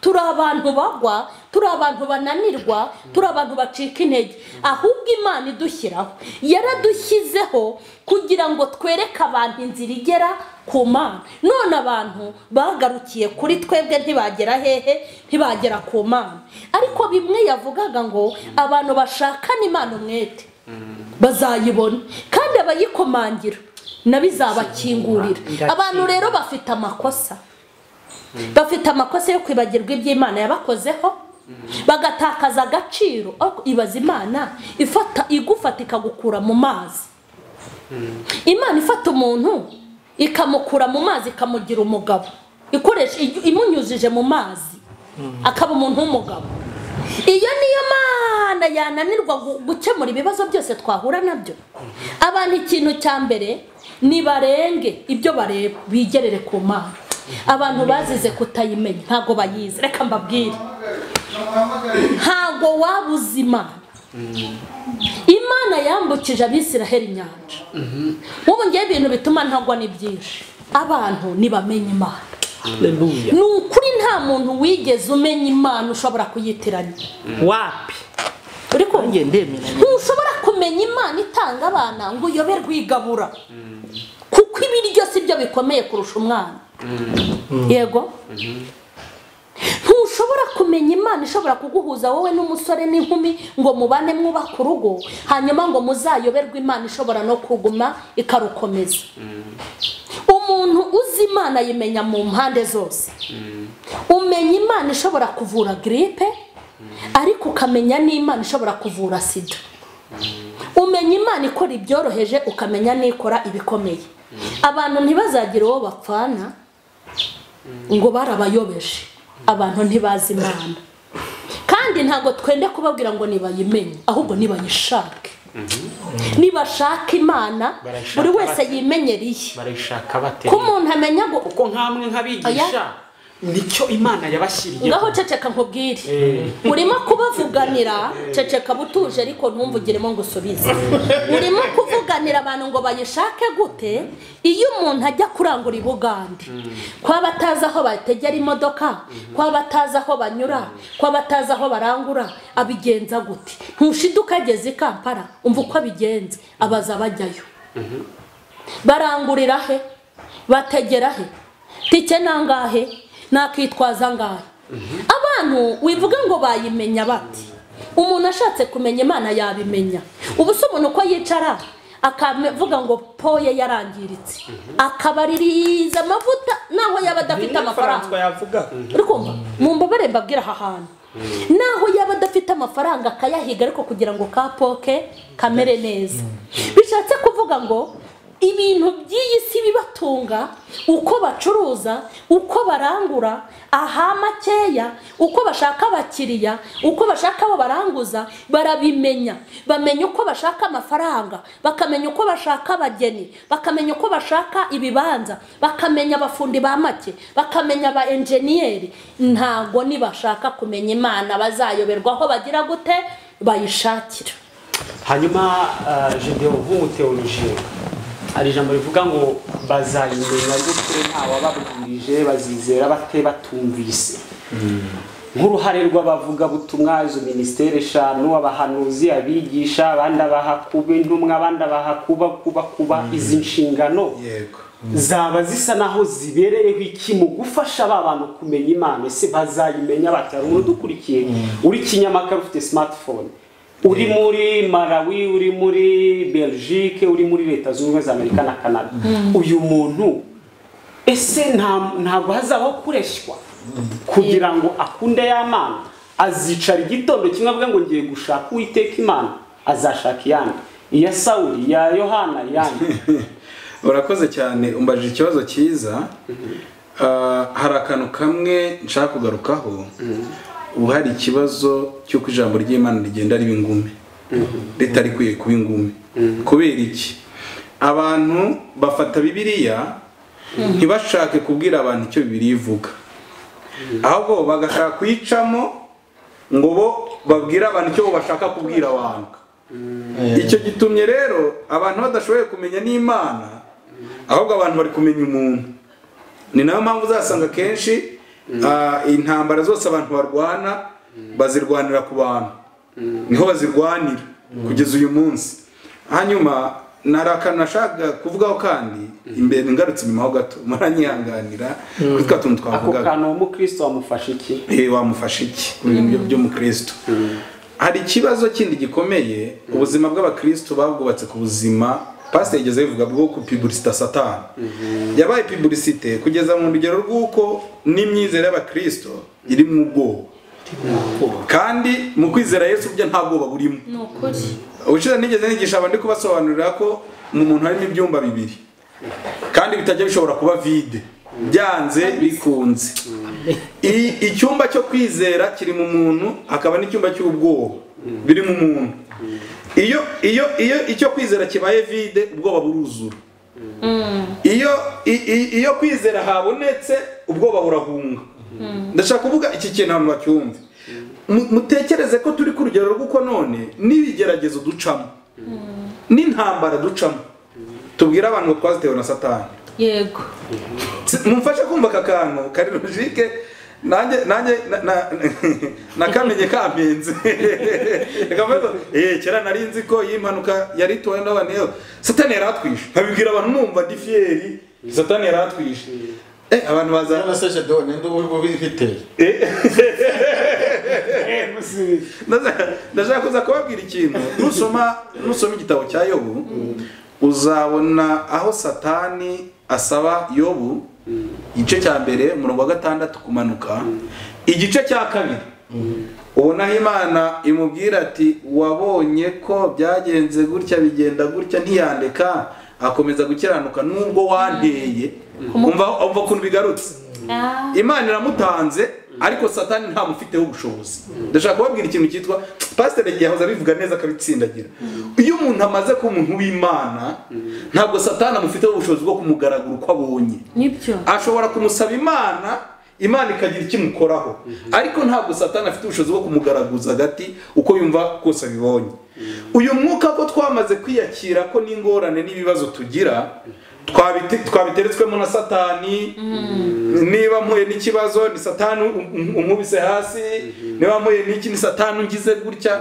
Ni nawe uzatuma nyuma ninjya gusohoka mu bibazo nzajya gushaka ufite connection ya Satani ngo nsohoremo vuba. kuko ntabwo namenye ko nabyinjijwemo n'Imana mujya gushaka connection y'Imana. Yego, Ako kantu niko ka mbere kacanze abantu. Aka kabiri rero mwigeze muvuga ku kantu kajyanye no kuvuga ngo abantu kuki basenga bakajya mu mapfumu navuga ngo twabarenganya. Ako kantu numvishe turangije ntakavuzeho byambabaza, reka nse nukavugaho. Impamvu ya mbere nshaka kubwira abantu gusenga bakwiye kumenya ko ari ukuganira n'Imana.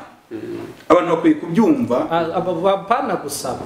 Ntabwo ari ugusaba. Ahubwo ni ukuganira. Gusenga ni ukuganira n'Imana. Abantu bakwiye kubyumva. Bakwiye kubyumva. None rero bakamenya kuganira n'iki. Kuganira n'iki. Baba bigishwa nabi. Ndashagaruka kuri nkatwe turi aho nk'abigisha. Voilà. Nitwigisha bari abantu nabi. Icyo nakivuze navuze ngo iyi Bibiliya abantu barayifata bakayicamo bashaka kuzinda. Bakayicamo bashaka impamvu mbavugira bari victime. Bo bari victime. Baje bicaye materaniro bamubwira ati tera haleluya arazitera arataha. Ariko rero noneho akanga uvuga ngo abakristo bari victimes. Hari ikintu kare uyu yavuze kare. Iyo niwinaniwe urananuka. Iyo uri imfubyi umenya kuri imfubyi ukamenya kugira gute kwirwanaho. Ntabwo bari bujye hariya ngo barerwe baje ngo ntegereje ko bazajya bantamika udafite ugutamika uritamika. Shaka Imana. No, akantu narigendere cyane kuvuga niba gusenga ari ukuganira n'Imana. Muri za ngingo zo kumenya Imana. Hakwiriye kumenyekana ibintu bibiri tuganira n'umuntu. No gushanja amayide, guhinduranya ibitekerezo. Ndavuze nawe aravuga. Muze kunkurikira cyane mu byumve. Noneho kugira ngo numve undi muntu binsaba gutuza. Ahubwo dufite abakristo basenga Imana badashaka no gutuza ngo bumve icyo Imana bavugana nayo. Hariho kudatuza kw'abakristo, cyo ni icya mbere. Icya kabiri nshaka kuvuga, hariho ikintu cyitwa iyo abantu bari mu kiganiro bita gushyikirana mu biganiro. Icyo ni icya kabiri buryo kigenga ikiganiro. Icya gatatu, hariho ijambo ry'Imana ryiza nkunda Yakobo yabwiye abantu. We Yakobo arababwira ngo umuntu usenga akwiye gusengana kwizera.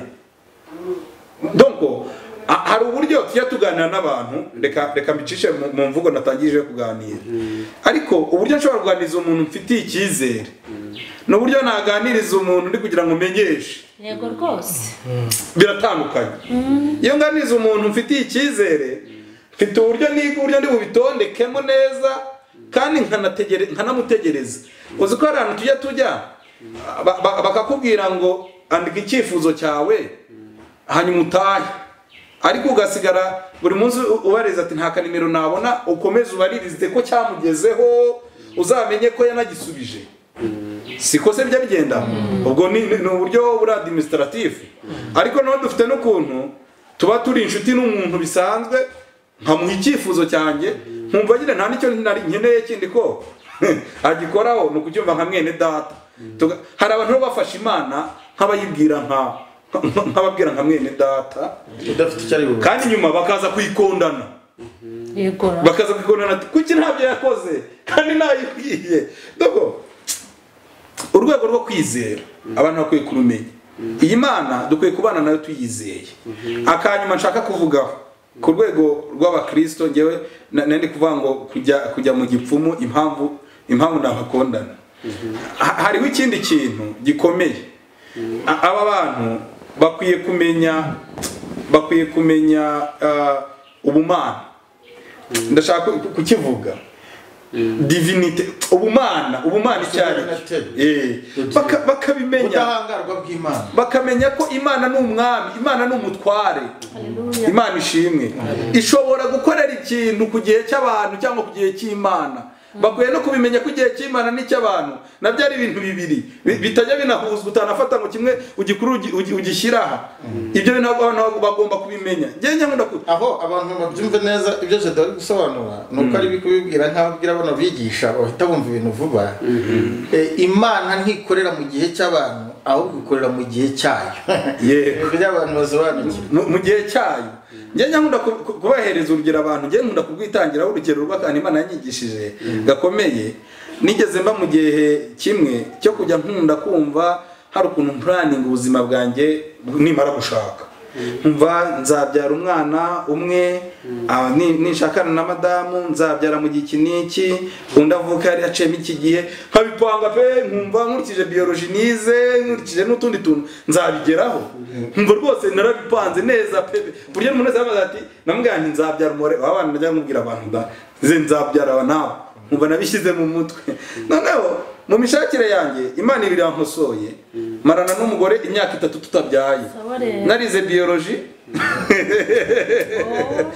hari n'utundi tuntu nzi ariko noneho imyaka imaze kuba 2 n'utundi tuntu nikuramo ko noneho mpita nifata nk'umuntu utazabyara ntangira kuvuga ni okay nubwo Imana irashaka ko nzajya mu ijuru nuko nyine ntarabyaye ndihumuriza narabyikuramo icyo gihe Imana bari kikoramo byanyigishije iki rero byanyigishije iki byanyigishije akantu twebwe twayobewe ubwenge bwacu butwereka ko twihagije noneho n'Imana ntituyihe umwanya ngo ibona ko ikorera noneho tugonze igikuta niho tugaruka tugakondana Imana kandi atari yo yari iri imbere kare nitwe twari twagiye imbere noneho twamara gukubitwa igikuta kitugonze tukagaruka tugakondana Imana ko ndabyibuka nageze igihe hari igitabo nabaze nandika ndavuga ngo Mana ntabwo nkigisohoye kubera ko kivuga ko abana ari umwanda uturuka ku Uwiteka ari ingorano w'abagukunda none wabahaye indaya ngewe umuntu wawe kubahura banyima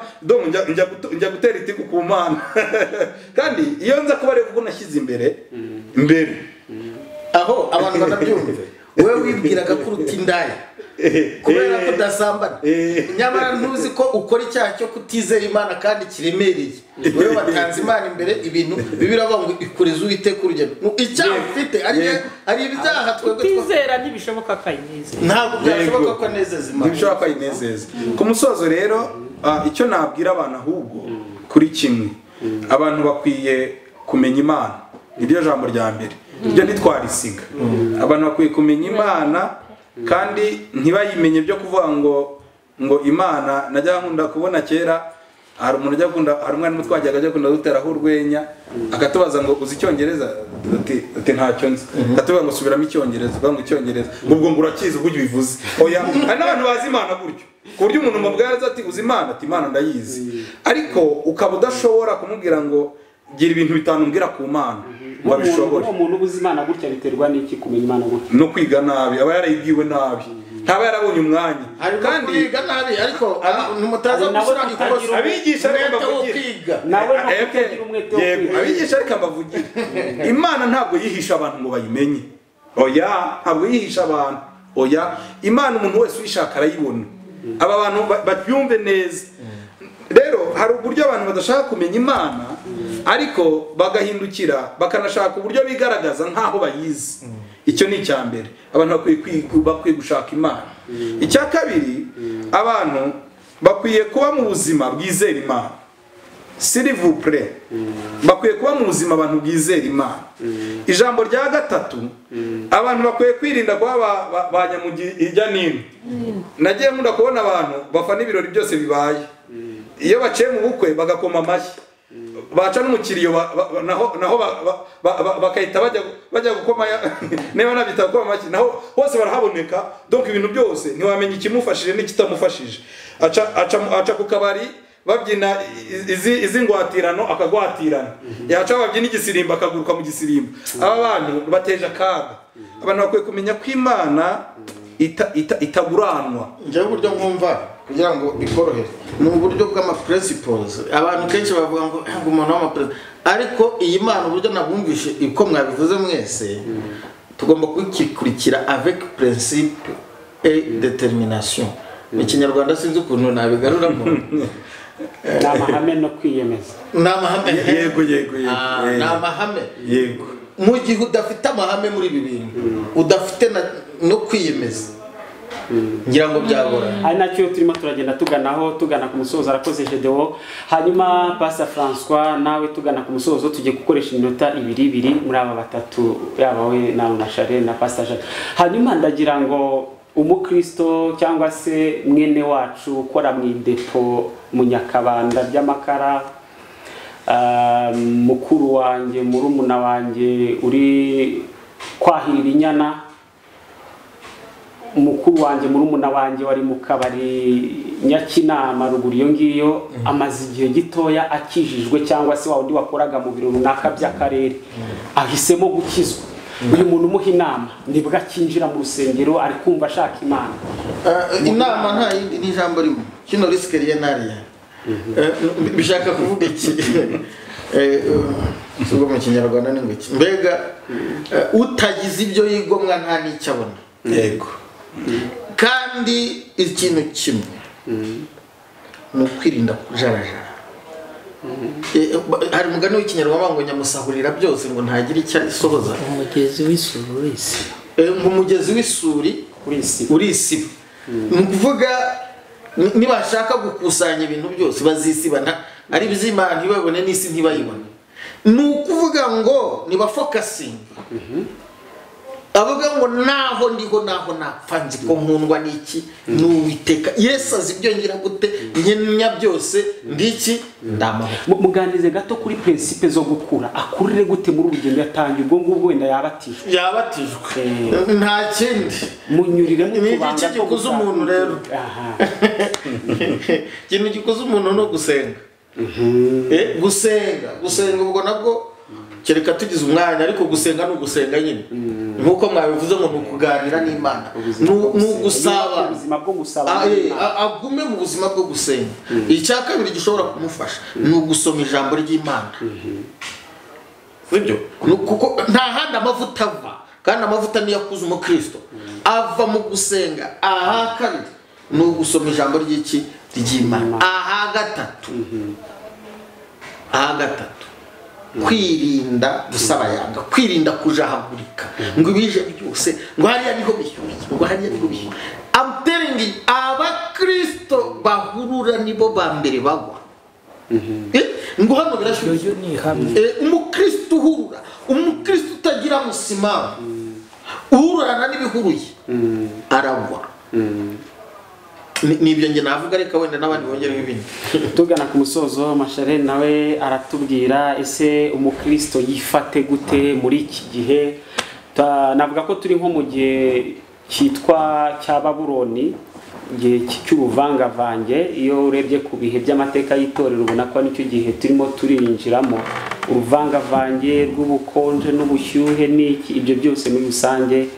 Niki wabwira aba bakristo? Abwiye abakristo basa nkaho bagikizwa batoya, urabwira abakuze ubahe ubutumwa n'icyo umukristo yakorwa mu rwego rwo kwirinda guhindurwa n'ibihe. Ikintu nababwira no kuguma mu byo bize kuko bafitiye icyizere wabigishije. Ibi bihe nubwo bigenda bikomera ariko kuko twabanye kandi tunabana n'Imana yaremye akanwa nayo iravuga. Umukristo rero akwiye kwirinda guhindagurwa n'ibihe kandi akizera ibyo yigishijwe mbere akabihamana uko ari bwo bugingo bwe. Ikindi ndashaka kubwira abakristo ngo nibabyare ntibakabe ingumba. Imana yiguhaye kumenya ibishaka kumenyesha abandi. bavuga ubutumwa. Yego abantu b'ibingumba pe ngo bajye birirwa baryoherwa no kumva reka njye kureba ijambo ryasohotse, reka njye kureba deba bavuze ngo iki, nibige kurya kandi bajye bagaragaza ko bahasi. Kandi nimba bariye nibabyibuhe bagaragaze ko banariye. Abantu bazarya imyaka 10 barya ijambo ry'Imana ubundi kuki barya ntibagaburira abandi. Abakristo nibakure kandi bige kurera barumuna ba. Se koko reka nze nkwibarize, ubayeho nta jambo ugira wenda ryivuga butumwa nta nuwabiguhora. Nta jambo rifungura ugira, nta rirambuye, nuwaguhagarika imbere y'abantu ngo ubwirize baba baguhemukiye. Ariko se koko nimba utanabyara kubw'ijambo riguturutsemo nta nubwo wanarera abarimo baravuka. Abakristo nibadufasha gukora umurimo. Nimba umuntu atagira ijambo ribyara ntagire imbuto zibyara. Yego nimba utari pasiteri ntube na mwarimu, ariko nibura ukunyereyeho akakwegera ujye umubwira ko Yesu agira neza. Ntabwo Imana izirirwa ikugaburira ujye ugaburira n'abandi. kandi ikindi ndabwira abakristo ngo nibakomere nta byacitse hari. Iri terabwoba ry'abadayimoni n'abazimu batwereka ko Imana itagihaba, nta torero rigihari, nta rusengero, zose ni bizinesi, nta muntu muzimu uhari. Umva reka mbabwire, barabashutse baranababeshye. Iryo nica ni uguca intege kw'abadayimoni. Uri kumva? Nimba hari uwagutuburiye hariho abazima, nimba hari umushumba wasitewe bikaba bibi hariho abazima, nta bapfira gushira. Ndashaka guhumuriza abantu mbabwira yuko itorero ryubatse hehe? Ryubatse ku rutare, naho amarembo y'ikuzimu yazikuka ntago azagira gute, ntago azarishobora. Abantu ntibacike intege ngo kubera ibyo bumva n'ibyo bareba, kuko bibaye ibyo Kristo yaba yarameneye amaraso ubusa. Nimba umuntu ateye igishyimbo bagira ngo bimere, Imana yarateye kandi birameze birahari. Ikindi abantu birinde kubaka ku bandi. Nubwo ndi umuvugabutumwa ngira amagambo mukunda, winyubakaho, ubaka kuri Kristo ndi kukubwira. Wikubaka ku muhanuzi, wikubaka ku muntu n'umwe, ahubwo ubaka ku ijambo ry'Imana yakubwiye. Nakubwira Imana uyikurikirane paka kandi uyifashe. Kandi ndashaka kubwira abakirisitu ko ntabwo Imana ari ikintu cy'ikibumbano cyangwa cy'ikiremwa kiba ahantu tutagera. Abantu ntibakumve ko abantu aribo batwegereye. Imana itwegereye kurusha ko imyambaro itwegereye.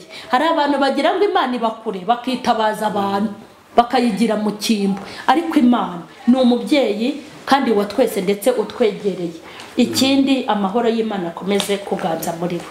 Murakoze cyane, nakoze Masharene ku mpuguro nziza n'impanuro.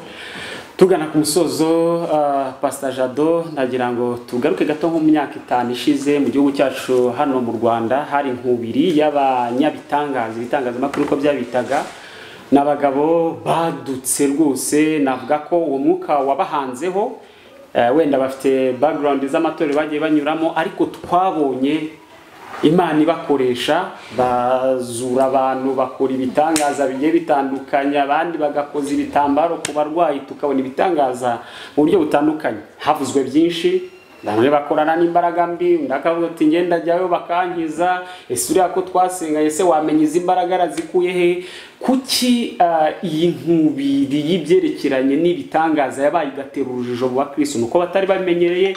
Ese ni izihe mbaraga zari zibyishe inyuma? Ese abakristo ni ngombwa kumenya nimba Mama Sharene noneho asiga asengera abana baturasi cyangwa abagira gutya? N'urugero ndi gutanga Gedeona, akabatiza Gedeona, asiga Imana imukoresha bikagenda bitya. Kuki bikunda guhita bitera urujijo cyane? Akavuga ati izo mbaraga sinamenya ahantu wazikuye, ati Pastor François ko tuziranye ibyo bintu utabikora. Yakubwira ati se kubona Imana iri kunkoresha, kuki biba ikibazo? Urumwe mu bantu Imana igikoresha, tubwire ko iki biba ikibazo. Byo ntibyaba ari ugufunga gukora kw'Imana muri izo nzira? Icyambere nge nibyo nigeze mvugaho na mbere. Ntabwo uzambwira ngo mpise nakira. Sivuze ko bitabaho, ariko sinahita nakira ngo nakayazo uyu muntu ngo ni shitani.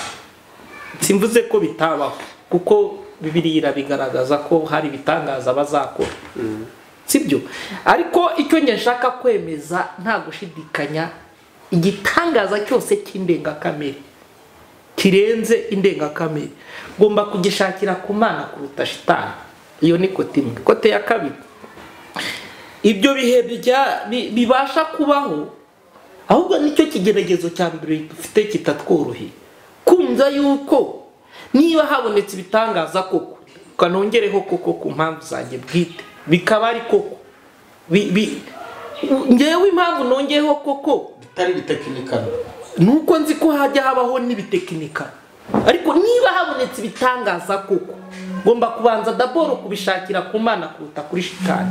Iyo ni kote imwe nshaka gusa ntaho navugaho. Ngomba kubishakira ku Mana kuruta kuri shitani. Ariko nuko rimwe na rimwe ahubwo abantu kuko bazi ko ikora barayibuze, ntibamenye uko bakuza umwuka bariho. Rimwe nigeze mvuga, ahubwo wenda mu kindi gihe bazareke tuganire imikurire y'umwuka umukirisitu, kuko abantu umwuka wabo wabaye bucuru. Nicyo nigeze mvuga. Noneho rero ibyo bihe ngo ko mu myaka 5 ishize habayeho ibyo bihe by'ibitangaza, bamwe bakabyita iby'Imana abandi bakabyita ibya shitani. Inzoka ya Mose yakozwe n'inzoka y'umupfumu yakozwe, imwe itaragira ikikora, zose zabaye ibitangaza byari inzoka. Ahubwo harakenewe imbaraga ziri buruta. Birangora kugira ngo nanabwiye ngo uyu muntu ni umukozi wa shitani, ndi kubibwira umuntu namwereka njye w'Imana icyo nkora. Abantu banyumve gutyo, ngewe uri kudekiriva aho ntiyaba ari umwuka w'ishyari. aho njye muri nako bariya twajyaga tuganira nk'abanyamakuru tukabakoresha interview akavuga ati bariya ni ishyari. Ibyo aribyo byose ntiwanansanze ngo ugire icyo ubimbazaho ngo ngire iki. Ngewe kwikubita hasi ntago ari cyo gitangaza, njye negereza kureba icyo ubyukana. Kuko kugwa gusa kumbwira ngo umuntu yaguye ngo uru rusengero ngo muri kugwa abandi ngo muri kuruka, n'uwashyizeyo urutoki n'uruteja bose. So hari ibintu Imana igiye gukora, ibi bintu muyibeshyera iraza kuza, kuko niyo sigo bubyutse muteganyijwe ryari ni generation. Ubu mvugana nawe n'ubu ngubu ushobora kuba ari wowe uzabutangiza, kuko ubu byutse aha n'isi ni mujya kujya mu buhamya bwa Benihini n'iki. Ubu byutse 0 yuko isi ibivuga, ubu byutse bugomba guhera. Kandi ntabwo turi kuvuga ko turi abanyarwanda, amakuru arazwe, ahubwo baba kuburera no mu rusengero ndacyabigisha uti mwitegura ubu byutse. Ejo nabigishaga ibintu 10 biburanga bizaranga kari bwo koko. Apana ibintu hari ibintu hari ukuntu twabaga turi ahantu tugikizwa, Imana yazaga wumvaga ibimenyetso byinshi. Naho ngo murabanga mvukivuga ukumva nta kinya, ukumva nta kantu. Imana ijura byumva. Hari ibintu Imana igiye kuzakora, ibi bintu murimo by'utururi ivane mu rungabangabo kuyibeshyera no kugira ute birangire. Umuntu najya kuyibeshyera atengure kukitaho. Hari ibintu Imana rero igiye kuzakora bivana abantu mu rungabangabo. Nicyo navuga. Ikindi mu mikurire y'umwuka, hari ibiryo by'umwuka wese utazarya azagwikira. No mu buzima busanzwe impamvu turi kuvuga twari umwuka rero ukuzwa, kamvuge nk'ibintu 3 cyangwa bindi dusenge turekere. Uzakuzwa n'umwuka uri inyuma y'ijambo, apana ijambo. Umwuka uri inyuma, hari icyo bitarema n'icyo bitarogose. Iki gitabo nimbwiriza hakabura umwuka ukiri inyuma ni rogose. Wegeshije inyuguti mu yandi magambo. Nigishije inyuguti. Ni bimwe bigeze bavuga. Zaburi ya 62:12 haranditse ngo Uwiteka yavuze rimwe, ariko numva kabiri. Nukuvuga ngo numva icyo atanavuze. Ni umwuka ubi inyuma y'ijambo. Ni icy'ingenzi ko umukristo amenya ko kugira kuri. Nubwo numvishe bamamasha Irene bari kugira context, nibuzi yuko yukurikira inyigisho za mamasha Irene uvana mu mwuka ugihisha inyuma. Mukurikire, nutamukurikira ntumukurikire uko agenda, ahubwo mukurikire uko avuga, ibyo avuga. Shaka uburyo bivanamo ikintu, kuko iyo avuga usohora hari ikintu wakira. Pasiteri Kayitare ngira ngo muramuzi urya musaza w'impumyi, yabwijwe na ba papa, ni nawe wababatije. Ariko najyaga mvi wacu kera nkiri muto, amusanga Kabarondo kandi nateze nkajyayo. Papa nari narabimusobanuriye, ntamugute waba umwana wawe cyangwa biki. Yabwirije numva umwuka wakuze, kuko twakijijwe twamenyaga ngo ninde uvuga umwuka wanjye ugakora. Icyo ni ikintu cya kabiri. Umukristo akwiye kumenya agaciro k'ameza y'umwami igaburo. Baze gusoma Yohana 6:48. Utarya umubiri wanjye ntawe n'amaraso yanjye hari ahantu utarenga. Mwisi y'umwuka n'abakozi ba shitani gukura kwabo bararya bakananywa, baguha akaboko k'umuntu cyangwa bakaguha igikombe cyuzuye amaraso y'umuntu. Kugira ngo ukure habaho ameza abantu ntibamenye ngo n'urya umubiri wanjye cyangwa ukamumara ngo nzaza mbe muri we nawe ube muri abantu ntibamenye agaciro k'ameza mu mikurire y'umwuka wabo hari abadayimoni bagutinya kuko uheruka ameza cyo bakirenga bacyumve icya kabiri gusenga bigeze bavuga kugira ngo na bota apfe hari abagabo b'ibigoryi byabasabye ko basenga abakozi ba shitani baza agaciro ko kwiriza ubusa na bene data b'abayisilamu muzacunge mugire mwezi Ramazani yatukwa agasererezwa ariko ako kazi kari mu gihe cyo kwiriza ubusa Yesu yaravuze bene uwo mudayimoni ntavanwaho n'ikintu uretse gusenga no kwiriza ubusa ntuzaba urya depuis le premier jusqu'au 31 ngo umbwire ngo hari ubwoko hari abadayimoni bazagutinya ariko hari bamwe utakiniraho bakurenze mu mwuka kuko bo bariyiriza we ntubishoboye abo harabuze icyo ni kimwe ikindi abantu bamenya yuko gutanga ibitambo by'umubiri nuko mutanga imibiri yanyu b'ibitambo bizima byera kandi bishimwa n'Imana mu isi y'umwuka habamwe ibitambo apana bino bantu bababwira ngo kugira ngo bigenze gutya ngo uratanga igitambo ninda ibyo byo byitwa inda ibitambo ni ibintu umuntu yikorera ubwe ku giti cye ugakoresha umubiri wawe uburetwa pour que le destin se réalise quelques sacrifices sont nécessaires kugira ikintu kigerweho ibitambo biba bikenewe ni ngombwa so ndumva twasuriza ahangaha nkuko wagiye uduhibira ingimenya ndengejeho ariko ntacyo twafashijwe cyane reka nshimire cyane abantu bari bakurikiye Mama Charlene Official bari bakurikiye Amavuta TV nshimire cyane Pasteur François nshimire cyane Evangeliste Gedeon nshimire cyane kandi Mama Charlene nshimire cyane kandi Pastor Jado Imana ibaho umugisha cyane mwese mwakomeje kubana natwe hari byinshi cyane mwagiye mwigira amahangaha twese ko turi ahangaha twafashijwe kandi twungutse tuzagenda dukorana nabo ibiganiro bitandukanye mwabyumvishe bafite ubutunzi bwinshi muri bo bagiye badusangiza Imana ibamugisha reka dusabe Pastor Jado adusengere nyagora ku ngoma Imana ya Aburahamu na Isaka na Yakobo witwa ndiwo witwa Rubasha iyo uvuze biraba iyo utegetse birakomera nta gukoreye ngo yikorere amaboko mu gihe gisa nk'iki cy'agaterera nzamba ndabizi neza ufite umushinga wo kuvana abantu mu rungabangabo kuko urufatiro rwawe rwanditsweho ngo uzabawe kandi ko ubutumwa bugomba kubwirizwa amahanga imperuka ikabona kuba rero turakwinginze ngo buri wese uzakurikira iki kiganiro n'uyu umaze kugikurikira hatangira impinduka hatangira ubushobozi imbaraga zawe ziri inyuma y'ijambo kugira ngo izina ryawe rimenyekane uhindure ibyanze guhinduka wigaragaze wiyerekane mu izina rya Data twese n'iry'Umwana n'iry'Umwuka wera amen shalom shalom muhabwe umugisha mwakoze kudukurikira amen.